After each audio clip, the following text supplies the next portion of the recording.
Yes. So are you, brother. Yeah. Chill town. What's going on today? How you feeling? Fellas, I had an interesting conversation yesterday, and I wanted your opinion on this because I'm having a difficult time with Jaren Jackson being a five man and not being a rebounding center. So, since when does the five man relinquish rebounding ability? When is that no longer his job? Well, he's not a five. Jaren Jackson is a four. He's a situational five or a small ball five, especially in today's game. But I mean, I assume that everybody knew he was a four for real. Right. Because of because of the way he plays. I mean, obviously, I would say he's a better defensive four compared to the other fours in the league. But right. Yeah, he has no real interior presence for real. For real. Like he's not a force in the paint compared to other guys. So I just thought it was known he was a four. So Brook Lopez is the answer, by the way. Brook Lopez. He's the five who relinquishes rebounding duties for Giannis so that he can push the break. He's the only one that I can think of. So with that being said, Mars, if Jaren Jackson is a four man, since when does the four man relinquish rebounding obligations? I don't want to say that I don't think they should relinquish it. I think there are some fours who are not very good rebounders. There's some bigs who are not very good rebounders. I think it's part of the job description. I think if you're a four or a five, you probably should be a good rebounder. But when I think about Jaren Jackson, I think he's bad. I don't know if it's him relinquishing it or he just doesn't have the ability to be a good rebounder. So I don't want to say he's just not doing his obligation. I just think he's just not good at one of the obligations. So I guess that's where I'm at with it. That because the conversation that I had yesterday, it was about exactly that. It was the fact that he's a non-rebounding five man. But then, like Damo said, I'm thinking he played a four because Steven Adams plays the five. And if you play the four, that's your job description as a four man. You the dirty work guy. You have to clean glass. Because I think about Garnett. He led the league in rebounding. Tim Duncan averaged 12 rebounds a game for like 7 years. Right. So if you the four man, that's your job to rebound. I understand that he's one of the better rim protectors in the game. I definitely get with that. But if you're a big and you play on the front line like that, one of your obligations is to rebound. And the fact that he doesn't do it, it's not because he's just not a rebounding four. I don't think he's very good at it. Yeah, it's just a lack of ability, in my opinion. Ron, you're muted. We can't hear you. Can't hear you, Ron. Can't hear you, Ron. Our host. I was just about to say, he's the same height as Steven Adams. Obviously, Steven Adams is stronger, but you can easily say Jaren Jackson's more athletic. And so, like, just with more tenacity, you would expect him to get more rebounds. Like, yeah, okay, Steven Adams averages close to 12 rebounds. But then after that, it's Jaren Jackson at, only 6. I would expect him to get more. On top of that, too, just keep in mind, Steven Adams only played 42 games. He missed a lot of games. So if it's games where 12 rebounds are off the table, you would expect him to be, a little higher in those games. Xavier Tillman rebounding. A smaller dude. But how about that? But bigger and a little beefier. Yeah. Brandon Clark's also a solid rebounder. All right. They do rebound good as a unit, though. It looks like they got 6 guys that average 5+ rebounds. So, I mean, Ja damn near averages 6. Brandon Clark be on the glass. Desmond Bane, Xavier Tillman, how we said. So they rebound as a unit, but I mean, you would still expect Jaren Jackson to average a little more than what he averages. How much do you guys value guard rebounding? Depends. Depends on the guard? It depends on what they do with the rebound. Like, I don't know how to explain it. Like, Jason Kidd rebounds were very valuable because that started the break and it led to New Jersey getting out on offense. But then if I think about Kyrie getting 5 rebounds, how valuable is that? Yeah, like it's not really the same effect. So like Russell Westbrook, 10 rebounds. Some of them were kind of empty, but a lot of them were also very valuable because it led to OKC having their best player on the ball early in transition where he wants to have the ball. So those type of rebounds are valuable. But when you're just getting long rebounds off a bunch of missed threes and then you don't push the break or you're not a tremendous playmaker, it's not that valuable, in my opinion. I think when rebounds are like valuable, like ideally your team gets the rebounds. But when it comes to guards, unless you're like an elite rebounder or you contribute to the offense in a strong way following the rebounds, it doesn't really move me as like, oh, he averages 7 rebounds. This guy averages 4. He's a better player. Like, yeah, it's not really going to be a top. It moves me a lot, Mars. And the reason why it moves me a lot is because guards rebounding, number one, if I'm going up against a big guy in the paint, so if Tim Duncan or David Robinson is going up against Shaq, especially an older David Robinson, well, he got his hands full with Shaq. I need some help with this guy. And Robert Horry, Tim Duncan got his hands full with Robert Horry. So I need that as a guard, stick my nose in there and help us rebound. And what guards do when they rebound, well, we extend plays. We extend plays on the offensive end, getting offensive rebounds, like you just mentioned with a guy like Jason Kidd, where you can speed the game up. I feel like rebounding is a part of playmaking. When you go in there and stick your nose in there and get rebounds, then we can start the fast break. If you go in there and you stick your nose in there and get an offensive rebound, that extends one of our offensive plays, and you can get another guy in foul trouble because we get the ball back and you can dump it into the big guy. Or you could go to the basket. So I do value guards rebounding. I don't value it as much as I value the big guy rebounding because that's a huge part of your job. It's not optional with me as a guard, Mars, but it's lower on the list of my obligations. Yeah, I agree. I just think all rebounds aren't created equal. I think that's what I was just trying to get. Like some rebounds are more valuable than others, and guards, in my opinion, tend to get some of the emptier rebounds typically, which is why it's lower on my list of values. Yeah. I like that point you made though, Morris, about a guard like Jason Kidd getting the rebound and him pushing the break. So I definitely do like that, especially because just like a fast-paced offense, getting out, running the lanes and whatnot. I won't say that it's more valuable just because securing the ball and securing this possession is it's important anyway. I spin it, and then especially if I got a guard that'll go set up a good half-court offense. But I definitely do. I do prefer like what you were saying though. But even more so, I like a guard that's gonna box out, like because there's more to rebounding than just actually securing the ball. Like if I'm boxing out my man over here, I'm also rebounding, even though my other forward might be the one to get the ball. Right. So it's a big plus as a big man if you got guards that are gonna rebound. that are gonna box out, that are gonna hit their man and not let them just get a direct line to come jump over your back, put you on a poster type. Right. So I love a guard that's gonna get in there and not just watch his bigs or her bigs, you got it. Yeah, another thing too, Morris, when you said the long rebounds, I actually value that a lot, especially with being a guard, having played point guard, shooting guard. It's a lot of times where, especially in nowadays era where a lot of dudes shoot threes, so you got long rebounds. Big dudes don't even have a chance to get those. But it's about guards that run and hustle, like a Westbrook, for instance. When he sees that long rebound, Josh Hart, and this is where Josh Hart actually gets a lot of his rebounds. A lot of people think that he be in the meat and potatoes of the defense getting them. No, like Josh Hart be hustling and going to get those long rebounds and stuff like that. That's important because a lot of times, think about it. When that long rebound comes out, like say Steph gets a long rebound, a lot of times people are crashing to the glass. That's almost an easy second chance shot attempt. Or the defense is already scrambled around, so if that comes back to the guard, it's another swing to an open shooter. So that's why I value those long rebounds, because somebody has to chase it down, and obviously it's a second chance opportunity if the offense gets that.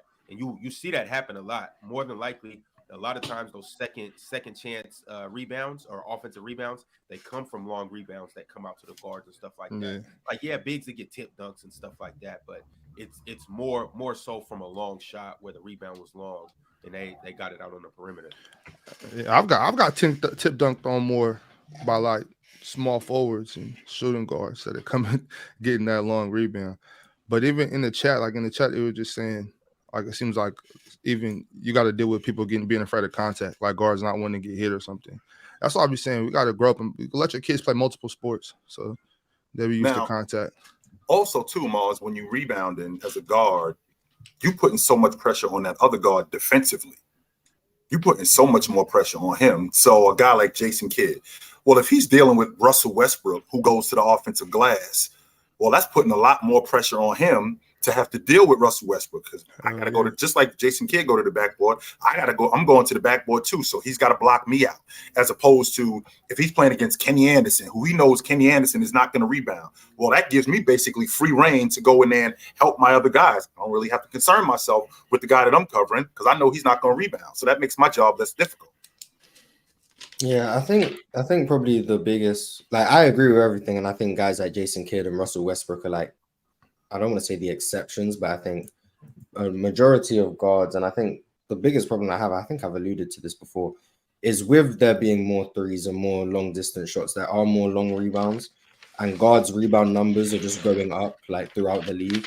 And then we get to the point where people are saying like the current guards are just much better rebounders than guards back in the day, when they were having to deal with more congested lanes, actually competing with these bigs for rebounds, when now you just got a bunch of long rebounds and it's going to be easier to get your rebound numbers up. Like we're talking about Dallas. Luka's not exactly just going to crash the glass and go battle with bigs for rebounds. A lot of his come outside the restricted area, outside the paint, and then he can just go from there. And that's how he's getting 8 rebounds a game. Does that make him a better rebounder than guys like Magic Johnson or guys like Fat Lever, for example, in the 80s?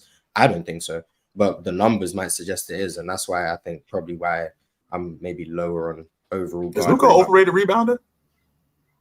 I feel like a lot of guys are overrated rebounders. Yeah, I think the number. That's why I said for me, rebounding numbers aren't a full depiction of how good of a rebounder you are, because there's so many other factors than just actually who gets the ball. So which one is more so though, Morris? Because I feel that way about assists. I less feel that way about rebounding, but like which one do you think is more based on like which one is more misconstrued just based on the number, like what you're saying, rebounding or assists? I think most people who average a lot of rebounds are good rebounders. However, most people who average a lot of assists, I wouldn't call very good playmakers, if I had to think. So playmakers or distributors, Mars, because again, me and you had this conversation about playmaking and distributor, and you know, being a distributor is not the same as being a playmaker. That's true. It ties into it. So I don't think there's anyone who averages a lot of assists who's a bad passer. I don't think that's ever been the case. I might be forgetting someone, but I don't think there's everyone who's averaged like 8-9 assists and was not a very good passer. I can get assists. I'm sorry, Big Ox. When I think about a rebounding guard, if Ticket isn't on the block and Ticket got a big guy that he's got his hands full with that guy, I'm sticking my nose in there and I'm getting rebounds. I understand that the game is wide open today where there's a lot of long rebounds, but there's going to be times when I got to go down there and I got to help Ticket rebound because he got his hands full with this other guy. So I got to go in there and I got to go stick my nose in there. And my job isn't nearly as difficult if I got a dude that's just going to stand out on the perimeter. Now, in terms of being a distributor, if I'm just dumping the ball in the post and guys jump hooking you to death, I mean, don't get me wrong, that matters because you get ball pressure and you get a guy that's all in your face. It's not that simple just to give an entry pass. However, if I'm giving entry passes plus I'm doing the other stuff where you got 8-9 assists and 3 or 4 of them are from that sort of stuff, I mean, I don't think that guy's a bad passer. I think he's a good passer. Right, but I think it's kind of like what you were saying, though, Chitchat. I guess like you can get assists just out the offense. Like, no, I'm not trying to take shots at Draymond Green. Why is that a bad thing, though? Why is that a bad thing? It's not a bad thing at all. It's not a bad thing at all. It's you know, if you got the ability to run a system, like I don't knock a wide receiver for running the route that he was supposed to run, and the quarterback for passing the ball was supposed to go. So I'm not knocking offense. If you don't catch it, then okay, you just messing up my plays. Right. But in basketball, like you can, and once again, I'm not knocking Draymond Green, but if Andrew Wiggins is setting down screens for Steph Curry, and Klay Thompson's on this weak side wing in the weak side corner, this man can't help. Andrew Wiggins can dive, and this is the best shooter to ever walk. So this bounce pass to Andrew Wiggins or that lob to the dunk to Andrew Wiggins that's clockwork. Like I don't have to be an exceptional passer to do that. Yeah. Draymond Green is an exceptional passer in a great offense, so it just makes it easy for him. But what I'm saying is I can get assists out the offense. I can get assists out the system. I can get assists out of running what coach drew up for us. I cannot get rebounds because my coach is a good coach. No. You know, I actually agree with that. I do agree. Rebounding is more dependent on your ability to do the right things than assists, because assists are dependent on other people in the first place. Like if they don't make the shots, you're not getting assists anyway. So it's less dependent on you. And then also, like Ox said, the system can sort of spoon feed you assists in a way.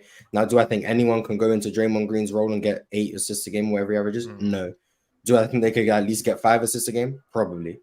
So I do agree with that. I think assists are probably more skewed than rebounds, but I think rebounds are becoming a lot more skewed. I think all of the stats are becoming a lot more skewed. I think points per game are becoming more skewed. Rebounds, assists. The game is changing 100%. Yeah. The game is definitely changing. Basketball inflation is crazy. Basketball inflation. It is 100%. It is, no doubt. Yo, Ron, Ticket, can I bring something to the table, Ron? Yeah, talk to us. Yeah, man, I'm feeling kind of messed up today. My boy Chill, we talked about something yesterday, and it just messed me up, man. I feel like we should speak on this, man, because I know that it's allegations, but it's a history, man, and I want to speak out against this stuff, man. What happened to that girl, man, that played in WNBA? I don't know how you pronounce her name. That was absolutely disgusting for that girl to get her neck broken like that, man. And I just feel like at some point in time, the reason why, this is the reason why I appreciate guys like David Stern, man. Like, bro, come on, man. Like, bro, come on, man. At some point in time, and the video's gonna come out because they're in a hotel. So the video in the hallway, that stuff's gonna come out. And like I said, he's gonna have his day in court, man. And I normally don't like to speak on stuff like this early, but dude got a history of this type of foolishness that have been going on, man. And this is why I wish guys like David Stern was still around, because I don't condone that, man. You know what I'm saying? I don't condone no woman putting their hands on a man. I don't condone no man putting their hands on a woman, but that's somebody's daughter. That's somebody's granddaughter. That's somebody's niece. That's somebody's cousin, man. You just don't do that, bro. When I seen that report, bro, about Kevin Porter Jr., I think the Houston Rockets, man, whether or not, I don't know how they can do it, but I just think that they need to go ahead and cut their losses, man. That guy, man, nah, man. There's too much smoke behind that. The way that I heard the story, Ticket, and I'm not confirming this, but the way that I heard the story, he came in from a late night at the hotel. He came in from a late night, and his girl wouldn't open the door. So his girl doesn't open the door. He goes to get hotel security. His name is under the room. He goes to get hotel security. They open the door. Okay, they open the door. The woman's in there, no problem. They don't see a problem, so they leave. They leave, and then he ends up whooping this girl's ass. He broke her neck, yo. So I'm thinking to myself, again, I don't condone. I understand that things could get heated. Where are you at that point where you fly into a rage where you'll break your woman's neck? And that ain't the first time he put his hands on her, too, by the way. I want to make sure that we clear on that. That's not the first time he's done that. He's done that before. And the nonsense Ticket talking about, that's how he ended up in Houston, because he got into some nonsense in Cleveland. So that's how he ended up in Houston. But the domestic stuff, that ain't the first time he's done that. And because that's not the first time he's done that, it's not going to be the last if it doesn't get nipped in the bud. The reason why it had... No, I seen a report today. Chill, I seen a report today saying 2020 he punched 2 girls in the face, punched one of them into a refrigerator, punched the other one out, and they covered that up allegedly. And so, like, I read that report today. That happened in Cleveland before he got traded. And I'm just like, and they saying also he rammed his truck into this girl's car. He rammed his car into her car before too. So they had a prior history. Like, man, that's somebody's sister, bro. You never do that, bro. Like, for me, man, that hurt me, bro, because I don't even want to see the pictures, because you know. I think we lost him. The pictures of her gonna come out. I want to see that.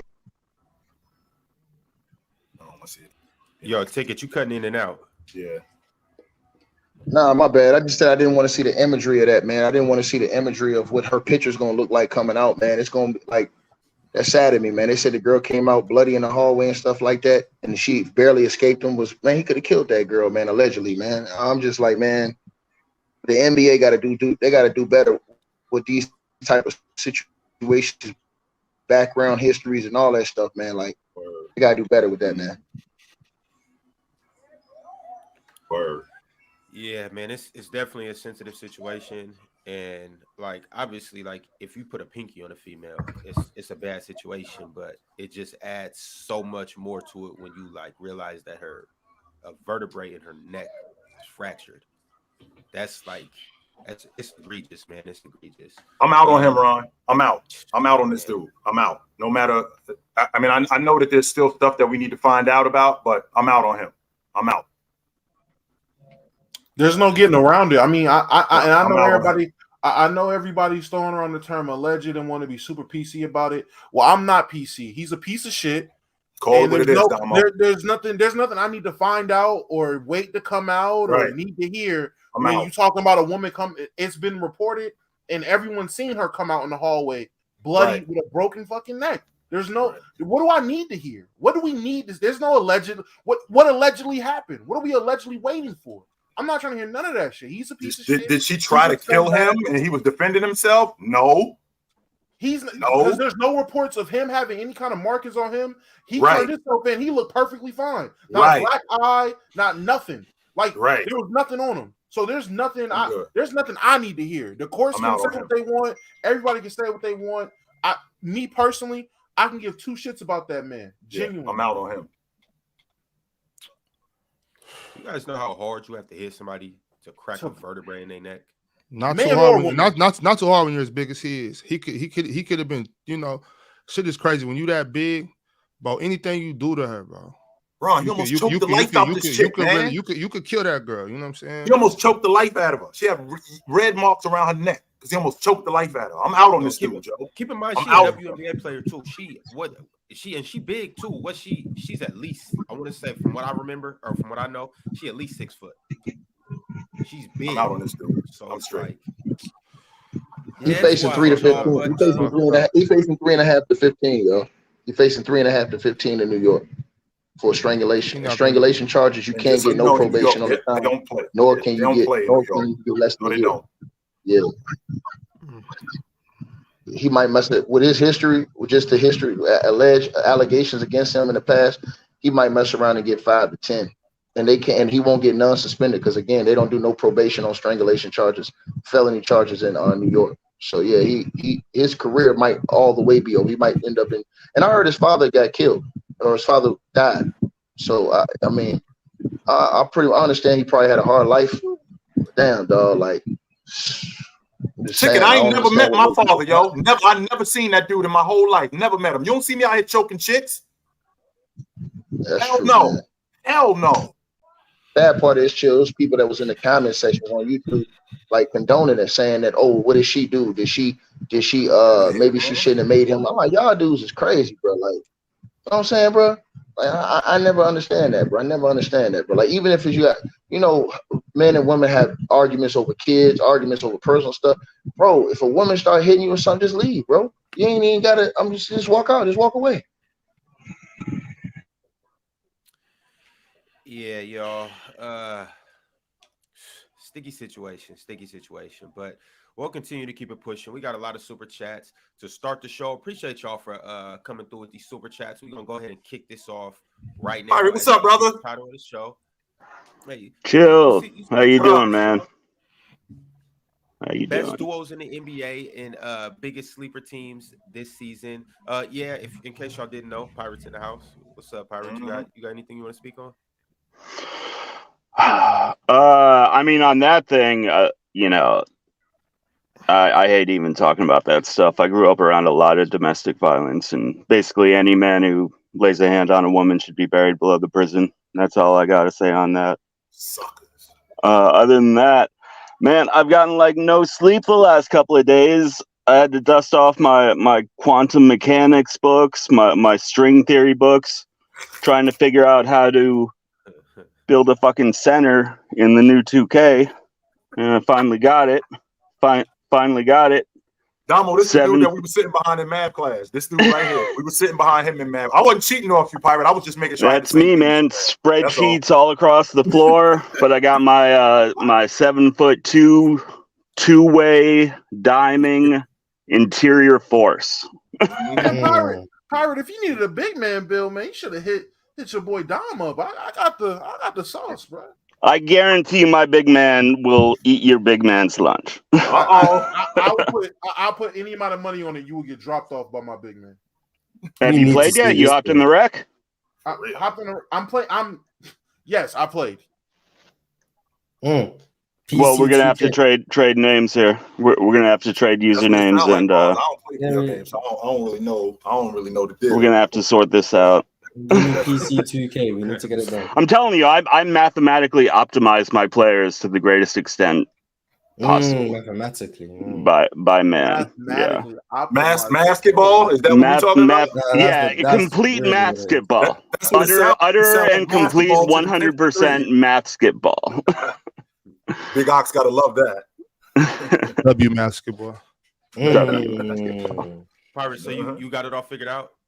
Your big man ready? Yeah, I mean, I always crack the code. You know, sometimes it takes a day, sometimes it takes 3 or 4 days, but I crack the code. 7'2" big sounds way too slow to do in my 6'8". I'm gonna be honest. But no, max speed, 239 pounds, max wingspan. Max speed still probably like 61. Wait, what weight is he? 239. So what? His speed is what, a 60? 58. Yeah, you ain't matching my 77. I'm gonna be honest. What's the 3 in the midi? Bro, I'm gonna eat. I don't even have to match you. Like I can just reach my arms out and I'll block your shot from fucking 4 feet away. Yeah, respect my 86 vertical.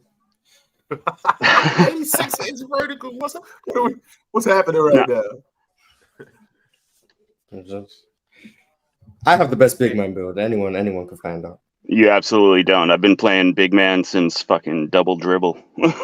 I've been playing big man. I like this kind of party. Hours, so respect my big man grade. I like this kind of party, Mars.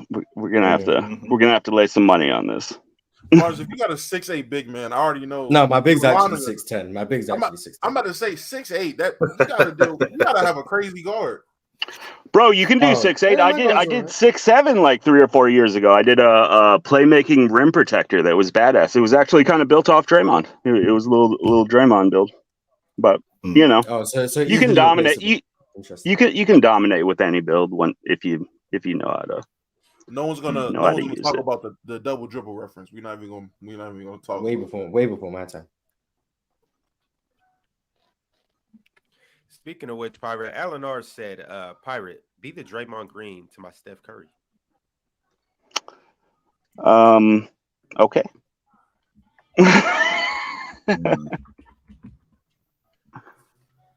From the top, Mike sent the super chat through and said, top 5 defensive playoff series performances since 2010.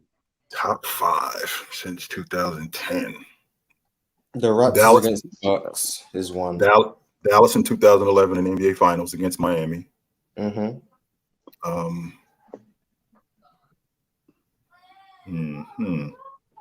Miami against not Miami. I said Toronto versus Milwaukee in 2019.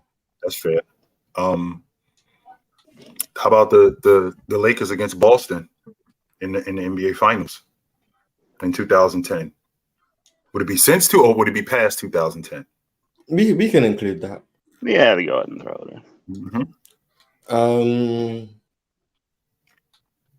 Let's see. I mean, that series, the 2011 Bulls against the Pacers, the Bulls played excellent defense in that series. Yeah. 2013 Pacers, 2013 Pacers Knicks series. For the dog fight. Was that 13 or 12? 13. Okay. They lost. They Indiana beat them in the second round. I thought that was a dog fight. Pelicans Blazers 2018. Someone said in the chat. I can get with that. Definitely that one. Mm-hmm. We include what Boston did to the Nets, or I thought it was just in the 2010s. So much of it. It says since the 2010s. Since the 2010s. Yeah, since the 2010s. Yeah, you can definitely include that one. Let's see, defensive performances. I think we've named 5, have we not? Yeah, I think we good. There you go. I will say though, the Lakers in 2020 against Denver.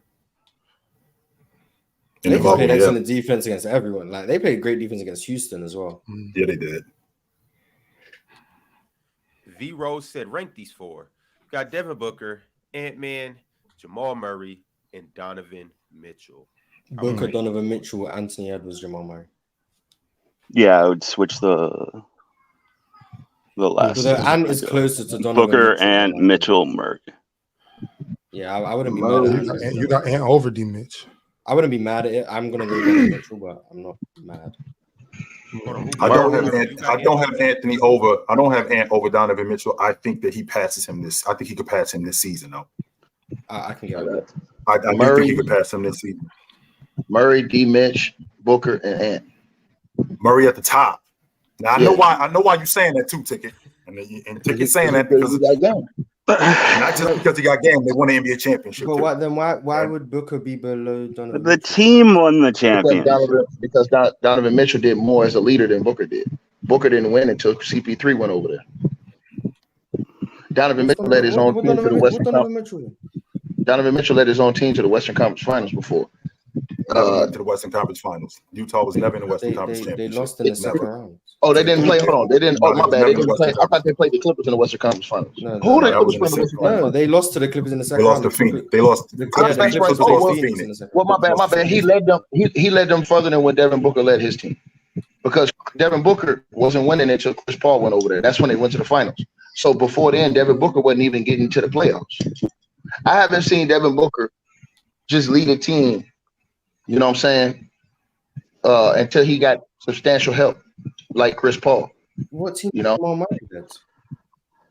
No, I'm saying, but with Jamal Murray, here's the difference, though. Jamal Murray, to me, he won a championship in his games at the top of the food chain. So the fact that he did win a championship, it's a team sport, and he's playing with the MVP.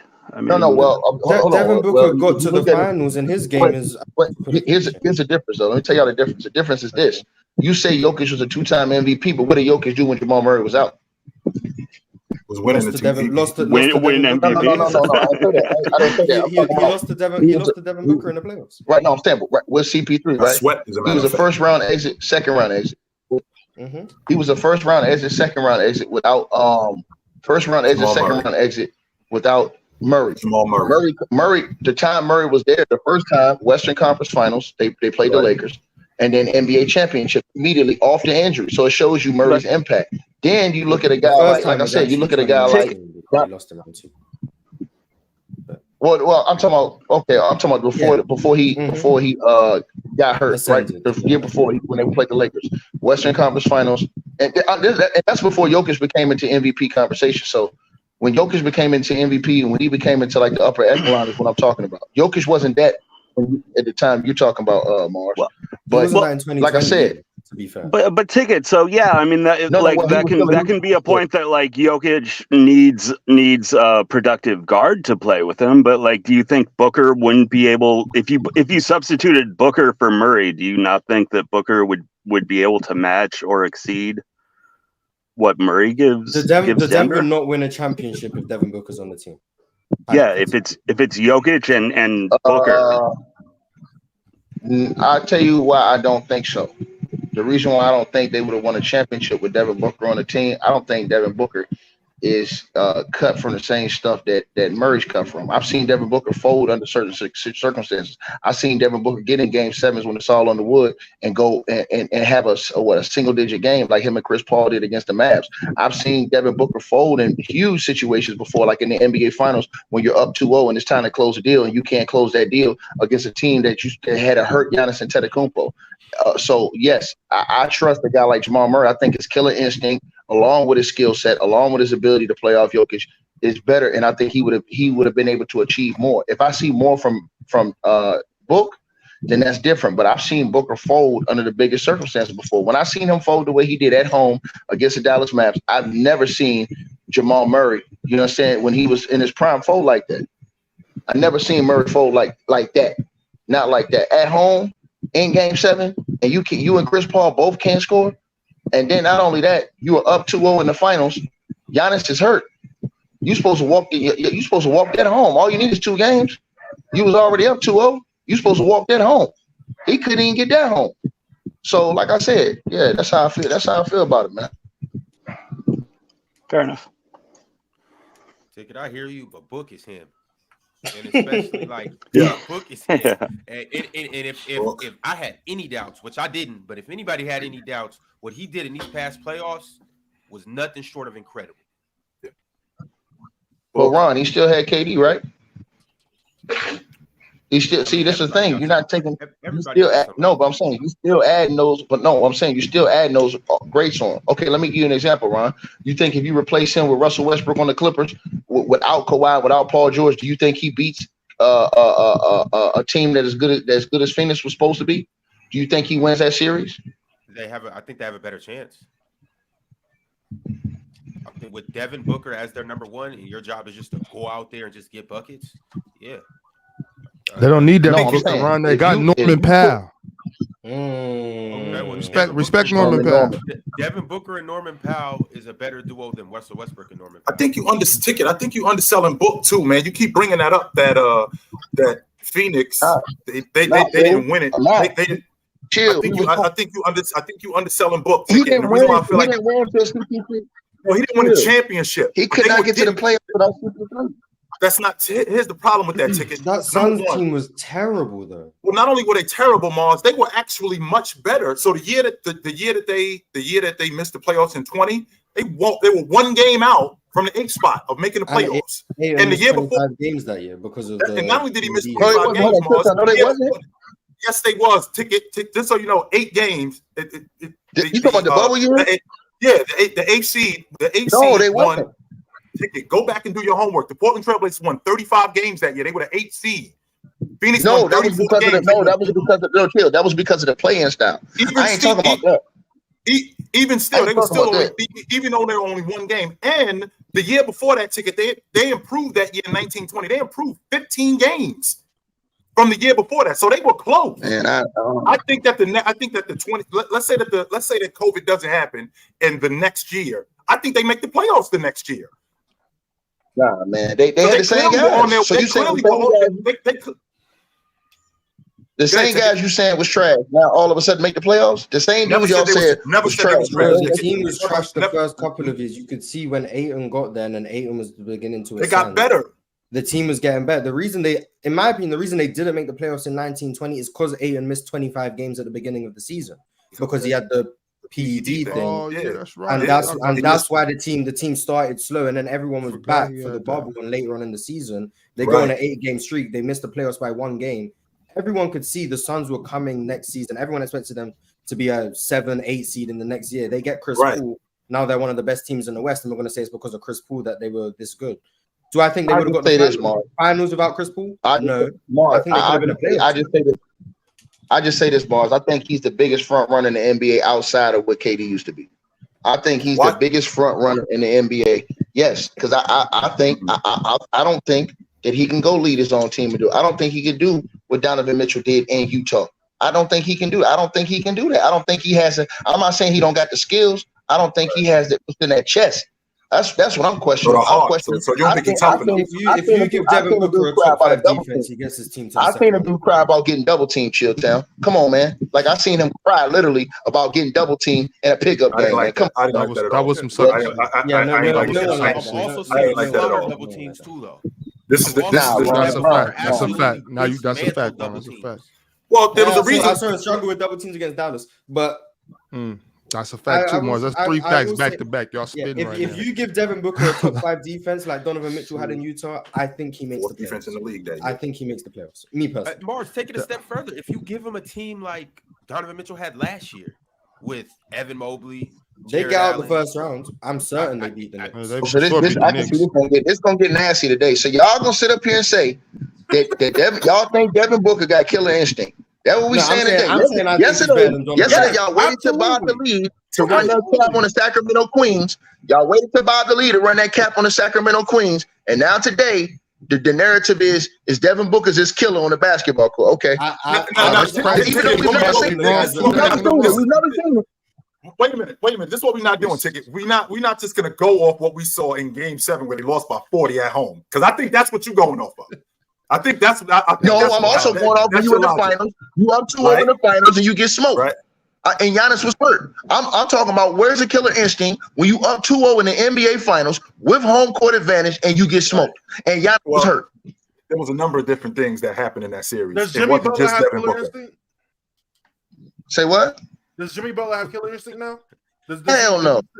Okay, just as long as you're consistent, I'm happy. All right. Jimmy's good. No. Okay. No. As long as you're consistent, I'm happy. His pass got revoked what he did in the NBA Finals. You can't pick the part-time killer. No. Okay. And that's the difference between when I There's say guys like there's that. no consistency here. We need No, it is. There's no consistency. Hold on, here. That's why I praise Kobe. That's why I don't praise guys like LeBron. That's why I don't praise KD. That's why I don't praise Devin Booker. That's why I praise I praise guys like Mike. I praise guys like Kobe. I praise guys who really want it when those moments and those times is on the line. In the league today, who has killer instinct? In the NBA right now, who has killer instinct? Giannis Antetokounmpo has killer instinct. We've seen it on display. Yes, Let me see. Steph Curry has killer instinct. We've seen it. Yeah, I ain't gonna lie. Hold on. I ain't gonna lie about that. He was the most clutchest Negro in the game. So yes, he has killer instinct. Can't take that away from him. I give you that. Shout out Aaron Jones putting that stack on him too. Joker. He gonna lose that money too. So messing with you, he gonna lose that bread. But anyways, who else got killer instinct? Nah, I'm not finna do that, chill. Because I watched Joker in the fourth quarters fold up, and I watch take those games over. I watched in the Lakers series when he couldn't score in the fourth quarter. I watched it. And old boy took over. Yo, this is all. This is all a Jamal Murray propaganda. Everything that's been said for the past 15 minutes is nothing but Jamal Murray propaganda. He's pushing the Jamal Murray line. He started off this summertime saying Jamal Murray's better than Penny Hardaway. That's all this is Jamal Murray. Jamal Murray is nice, but I want to get back on Jamal Murray is super nice, but I want to get Jamal Murray's better than Devin Booker, Donovan Mitchell. I'm not going that far. No, I'm not going that far. But let's get back on the killer instinct. Yes, Giannis, like you said, but you just talked about Joker ticket. I mean, they swept the Los Angeles Lakers. Now you said that he didn't score in the fourth quarter, going up against the best defense in the league. It wasn't like Jamal Murray carried them. He was. What about game two? Yes, game two. Hold on, and so but the series though. We talking about Jokic outscored Jamal Murray. What was that killer until Jamal Murray came back in the other playoff? So the same thing. So like you just said, Mars, Joker outscored Murray in 2 of the fourth quarters. Murray outscored him in 2 of the fourth quarters. So that's the same logic ticket that you was using with James Harden. James Harden gave you 2 40-point games. Right? He gave you 2 40-point games, gave you 2 wins. So Joel Embiid should have been able to do that. Well, the difference here is Joker actually was doing that throughout the playoffs. Closing series. Can't be no part-time killer, man. Them dudes part-time killers, man. Okay, so if you can't be a part-time killer, why is Giannis got killer instinct? Oh, Giannis, hold on. The only thing that affected Giannis was injury. Last year, game 7, why did he shoot 6 for 20? No, well, I'm saying the only thing that affected Giannis was injury. We do have to. Part-time killer. Can't be a part-time killer. You just fill up some gas. I'm saying we do have to respect the fact that he was hurt. Game 6 against Boston. Last year against Boston. Right, last year against Boston. That game 6, they were in elimination game. When he was missing wide open layups, where was the killer instinct? I just felt like he was at a gas. I can't go with that one. That can't be an excuse. No, because Jimmy lost his. That's why I mean, but that's the difference when I say. If Jimmy ain't the killer, then Giannis ain't the killer. If Jimmy ain't the killer, Giannis lost his killer instinct because of the finals, and we all know his ankle was not crazy, man. Y'all watch Giannis win an NBA Finals. Giannis sat there and watched. Jokic won an NBA championship and no questioning his killer instinct. He sat there and watched Jimmy kill Drew Holiday.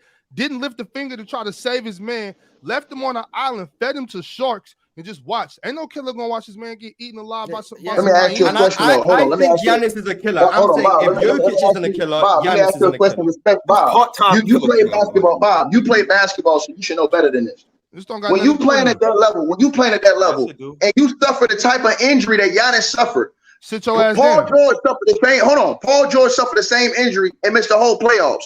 Giannis suffered that injury and came back in less than 10 days to play. But you always comparing shit that is not equal. That's one person. This is another person. Just because it's the same injury doesn't mean it's the same severity. It doesn't. You don't know the muscular makeup of this man's quad to be able to help out and what is it you know when you hurt something, so you got to use something else to make Compensate. up for You it. talking about Compensate. Thank you, Chitchat. Sure. All right, I'm with you. L vocabulary. But you know what I'm saying? You don't know the muscular makeup of this man's quad to compensate for a meniscus injury to help his knee. It's two different people. You always compare shit that's not equal. The man wasn't LeBron James. He really had surgery in the offseason. So what? That's either right there. You can't. What do you mean? So what? He had surgery in the offseason. I'm understanding what you're saying. That was incredible what Giannis did, but he missed the games. He missed the FIBA games because he had surgery, bro. Jimmy done did some crazy shit like that. You know, played through injuries and shit like that too. Right. So for you to say that Jimmy's not a killer because he ran out of gas in the finals, right? And then say Giannis is a killer when he sat there and watched this man get slaughtered by Jimmy Butler. I just don't think that's. I mean, part-time killer. I mean, Giannis went 3 for 12 in the fourth quarter and overtime, and 3 for 9 from the free throw line in a closeout game. Well, y'all real nasty over here. Y'all disgusting. This is the thing. I think Giannis is a killer. I think Giannis is a killer. I think he's a killer. He played on one leg. He didn't do what LeBron did, talk about something. I tore my tendon, I need to see the end of surgery. No, he didn't. He took his L like a man, and guess what? You only heard after he had the surgery. So he did have all-season surgery. Tick, I don't think you're listening. Man, y'all niggas. No one here is saying Giannis isn't a killer. We're saying by your ideology of part-time killers, that's what Giannis, who has clearly come up short in the playoffs multiple times. Okay, so when has Devin Booker ever showed you he's a killer in the highest order? This is the thing. When has Devin Booker ever showed y'all he's a killer on the highest thing? No, this isn't about. I'm gonna say it again. That's what I consider a killer. This started because I asked you who are the killers in the NBA. You said Giannis, you said Steph, you said De'Aaron Fox, you said Jamal Murray. Then we asked about Jimmy Butler. You said he lost that because we can't have part-time killers. I'm saying based on that ideology and the fact that Jokic isn't a killer, even though he's gone out and won a championship, displayed at the highest level, Giannis, who we all think, if I ask Ots, Chill, Domo, all of us, we think Giannis is a killer. But by this part-time killer ideology, Giannis, who came up short in the postseason this year, shot terribly from the free throw line, ran from the free throw line late in games. Everyone remembers he nearly threw the ball out of bounds to run away from the free throw line. Shot 1 for 9 in the fourth quarter. Shot 3 for 9 from the free throw line in the fourth quarter and overtime. Lost the series to an 8 seed. Last year in Game 7, couldn't make wide open layups. His killer instinct should also be revoked by this. And this is why, okay, Ron, put us on the double screen, Ron, because I'm about to deep fry this boy. I'm about to take his ass in deep waters and drown him. Hold on, Chill. I'm about to take his ass in deep waters and drown him, Chill. I'm about to take his ass in deep waters and drown him because he capping. This is the reason why you can't have little boys like this who've never been in the field talking basketball. Because once again, he's up here giving you guys buffoon stats. Again, this man was playing literally on one leg. The man had surgery in the off-season. That's 2021. No, hold on. I'm gonna say, I didn't interrupt you. But you're gonna lie. You're gonna lie. If you're going to lie, I'm not gonna let you lie. I'm gonna say it again. All that stuff you said about Giannis. All that stuff you said about Giannis missing layups, doing this, doing that, running from the free throw line. Again, that man could have copped out and not even came back to play. That injury he had to have surgery after the season was over with. That was a serious injury. So what did he do? He still went out there and played. He still gave you a 36-point triple-double. He still gave you the 28-point game and a double-double, big-time double-double. And y'all still complain. He did it on one damn leg, and he didn't cry about an injury. He really did have surgery. So I don't want to hear. I'm the one bringing up when you take that, hold on. And when you take that into equation, that this dude really did have surgery where he couldn't even play in the FIBA games because he had surgery. You have to take these things into equation when we're talking about performances. How can a dude be 100% of who he is when he's out here on one leg? So the fact that he did everything he did on one leg, and then we're still saying, oh, well, you didn't go guard Jimmy Butler when he was cooking, on one leg that he had to have surgery on when the season was over with. And we're gauging a dude's pain tolerance because he's saying, oh, well, maybe he can take it. But the man had surgery when the season was over. Come on, man. We ain't finna do that, bro. Okay. A small thing to a giant. This is easy work. A caveman can do it. The surgery that Giannis had was a cleanup surgery where they looked at his knee. They saw nothing was extremely problematic, but it could cause problems down the line. So he had the option to get a cleanup surgery that would just minimize the risk of anything happening further down the line. He wasn't playing on one leg. His leg was fine. They just examined his knee, saw there was some tissue that could cause a problem, and they cleaned it up for him, and that's why he didn't play in FIBA. His back was hurt against the Miami Heat. That's what actually was hurting. That doesn't explain not being able to make free throws. That doesn't explain running from the free throw line. That doesn't explain any of that. 2022, when he was healthy, he was missing wide open layups in Game 7. That doesn't explain any of that. 2021, the reason why all of us think Giannis is a killer is because he played through that injury, came back from an injury where no one thought he could actually play, and that's why no one is questioning his killer instinct. But by the fact that you're questioning Jimmy Butler when he had an ankle problem in the playoffs, the fact that you question Joel Embiid when he's been injured in every single postseason he's ever been in and has played through every single one, but you question him because he doesn't live up to the standards. I didn't question him. I didn't say anything about him. All you've done since Joel Embiid's lost is, here's the MVP stats go down in the postseason. He fell off in the playoffs. He's played with a sprained LCL. He's played with a torn meniscus. He's played with a broken face. He's played with a messed up thumb. And hold on. The man missed the playoffs because of a cold, bro. Cut it out. You don't bring up the fact that Joel Embiid was hurt in the postseason. You just bring up the fact that his stats went down. You've not once mentioned the fact he had a sprained LCL and still played against Boston, still went to 7 games and gave everything he had on that floor. You don't bring that up. But when it's Giannis, you want to bring up the fact that he was hurt, had a cleanup surgery, and act like he played on one leg. Joel Embiid has actually played on one leg in 2 of the last 3 postseasons, and I haven't heard a word out of you when he averaged 30 against the Atlanta Hawks and played that on a torn meniscus. I didn't hear a word about how Joel Embiid played. All I've heard is that he doesn't show up in the playoffs. We all think, once again, I'm going to keep saying it until you listen, we all think Giannis is a killer. Every single one of us. But when you say part-time killers don't count, Giannis would have to be a part-time killer. There's no such thing as a full-time killer who runs from the free throw line late in games, who shoots 1 for 9 in the 4th quarter, who is meant to be a defensive player of the year and doesn't take the matchup of the best perimeter player on the other team, especially when he's also a wing, not a guard. There's no such thing as that happening. How many laps you ran? Part-time you wasn't with me shooting in the gym. How many laps you ran?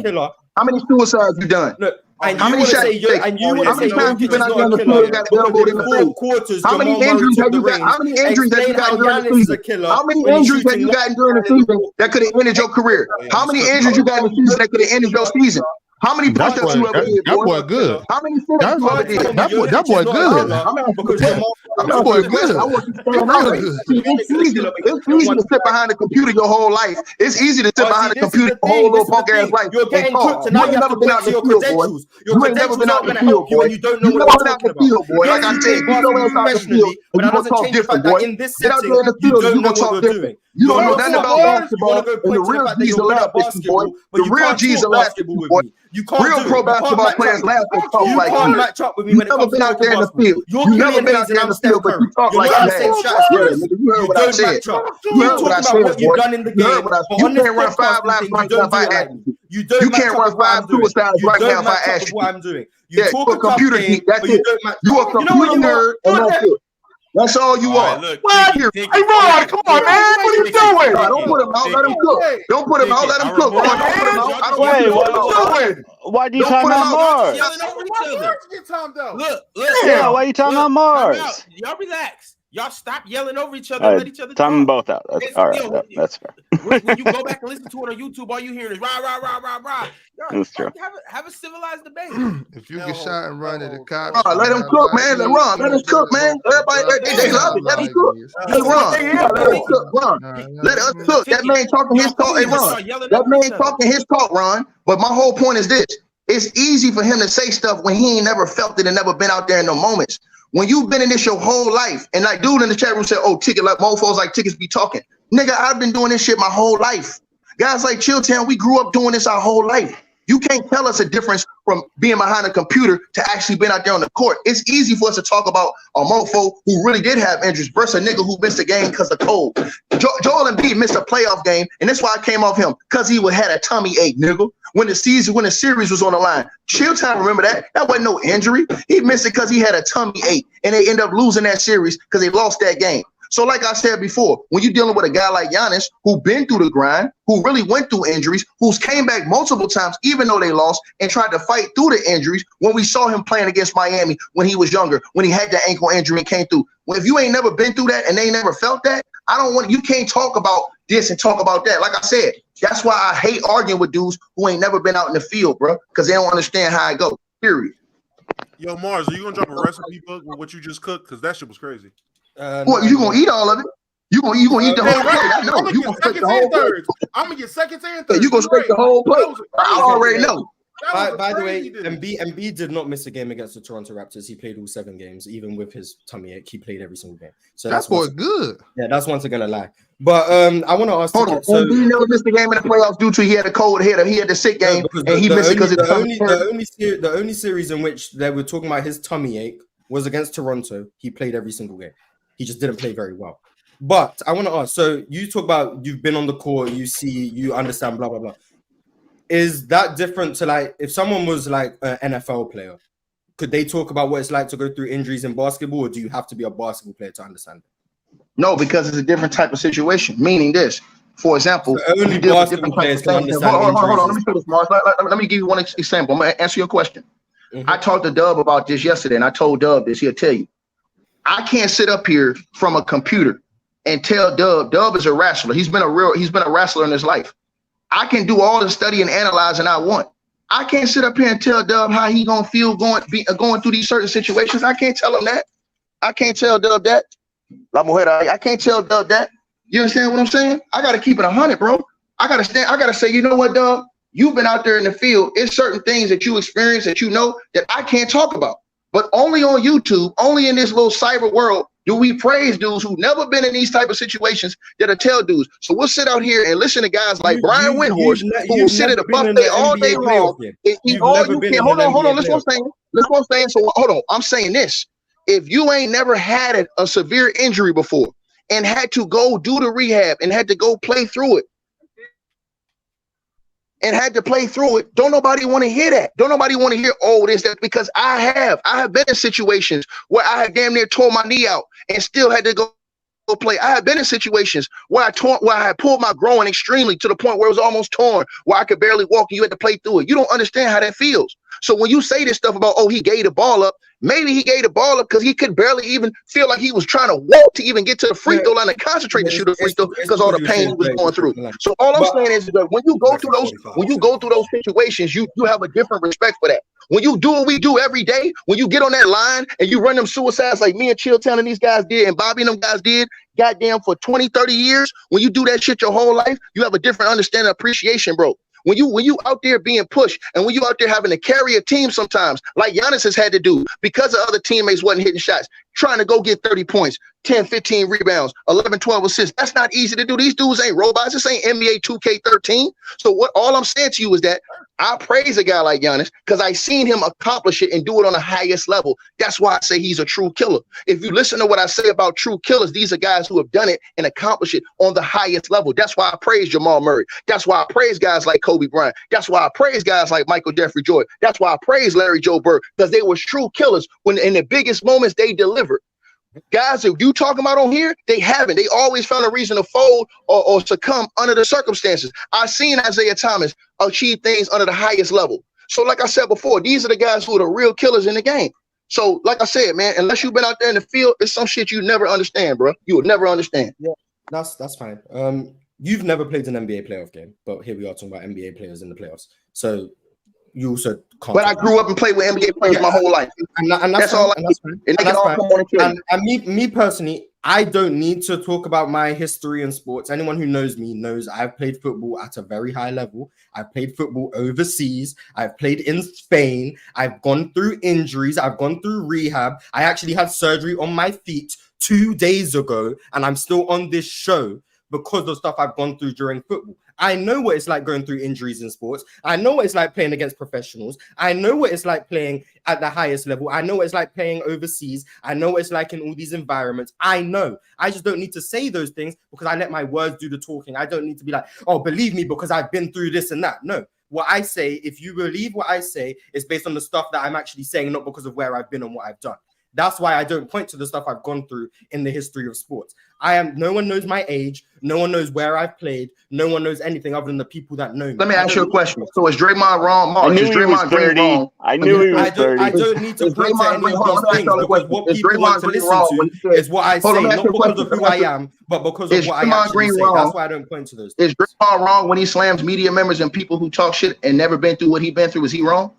for that? It's not about right or he's allowed wrong. to think. I'm asking you a question. I'm asking and you, I'm answering the question. I'm answering the question. He's allowed to think what he thinks about how certain people who have never been in the NBA shouldn't talk about him, and I'm allowed to think what I think about how I've seen people in the NBA who don't know what they're talking about, and people who aren't in the NBA who do know what they're talking about.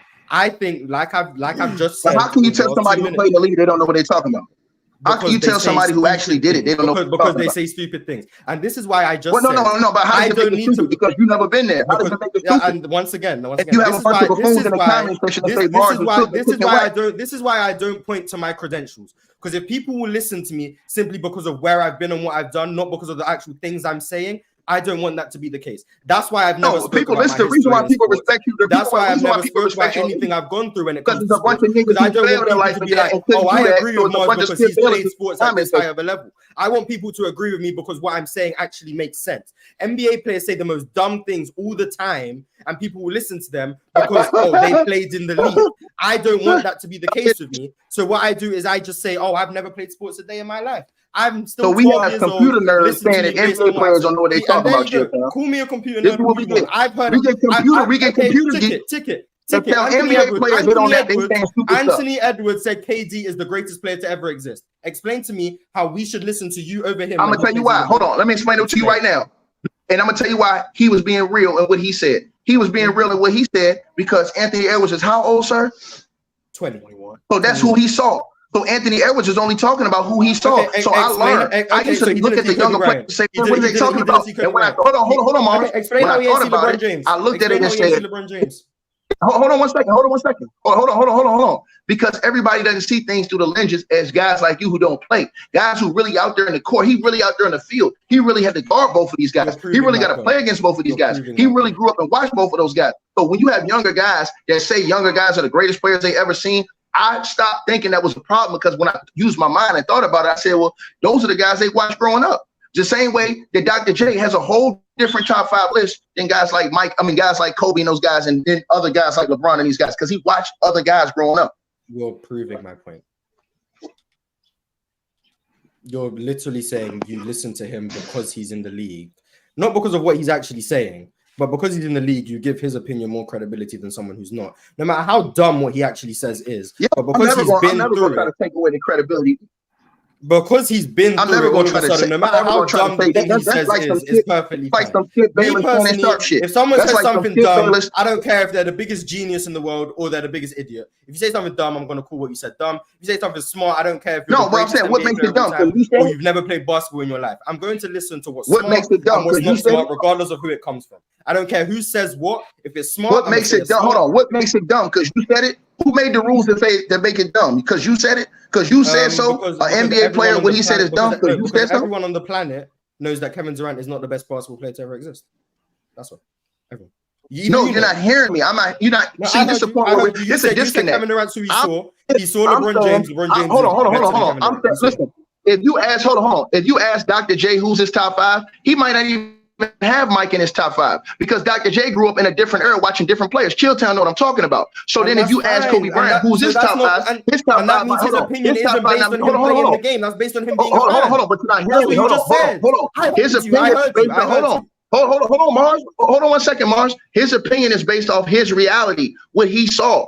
So he's talking about what he saw. You guys sit on here all the time and talk about, oh, you guys can't judge what you didn't see. So then when we talk about Ant Edwards and we talk about what he saw, I can't get upset at the young fella at what he saw being only 24, 25 years old because he didn't see so much. So a guy like you who's only watched basketball for like 6 or 7 years, you going to come in here and tell niggas who don't live their whole life, and I've been on the basketball court longer than you've been born.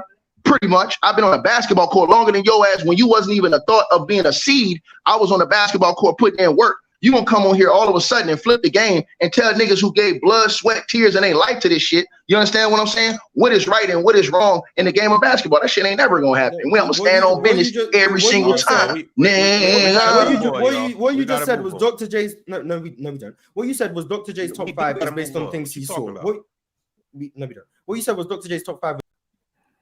I'm not finna do this with you with Mars or Ticket. On to the next super chat. Alan R said this recent MJ slander has been great. L. Jor fraud.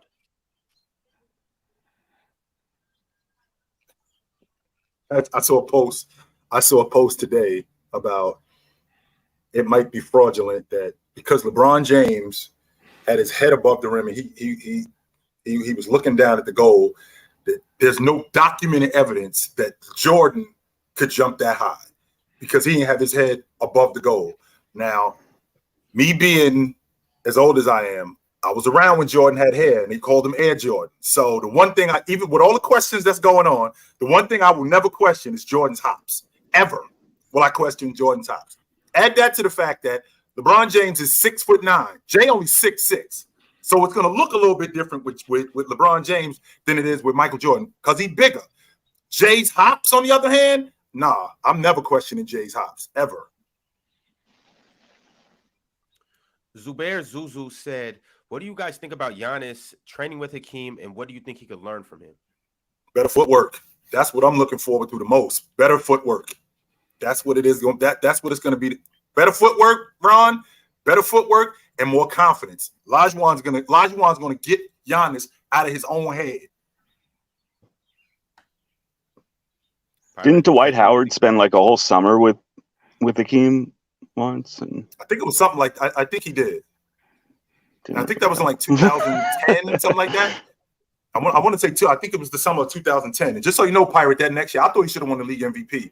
And he had a legit argument in 2011 to win the league MVP. Even though Orlando, they finished in the top 4, I thought he had a legit argument to be the league MVP that year. Legit.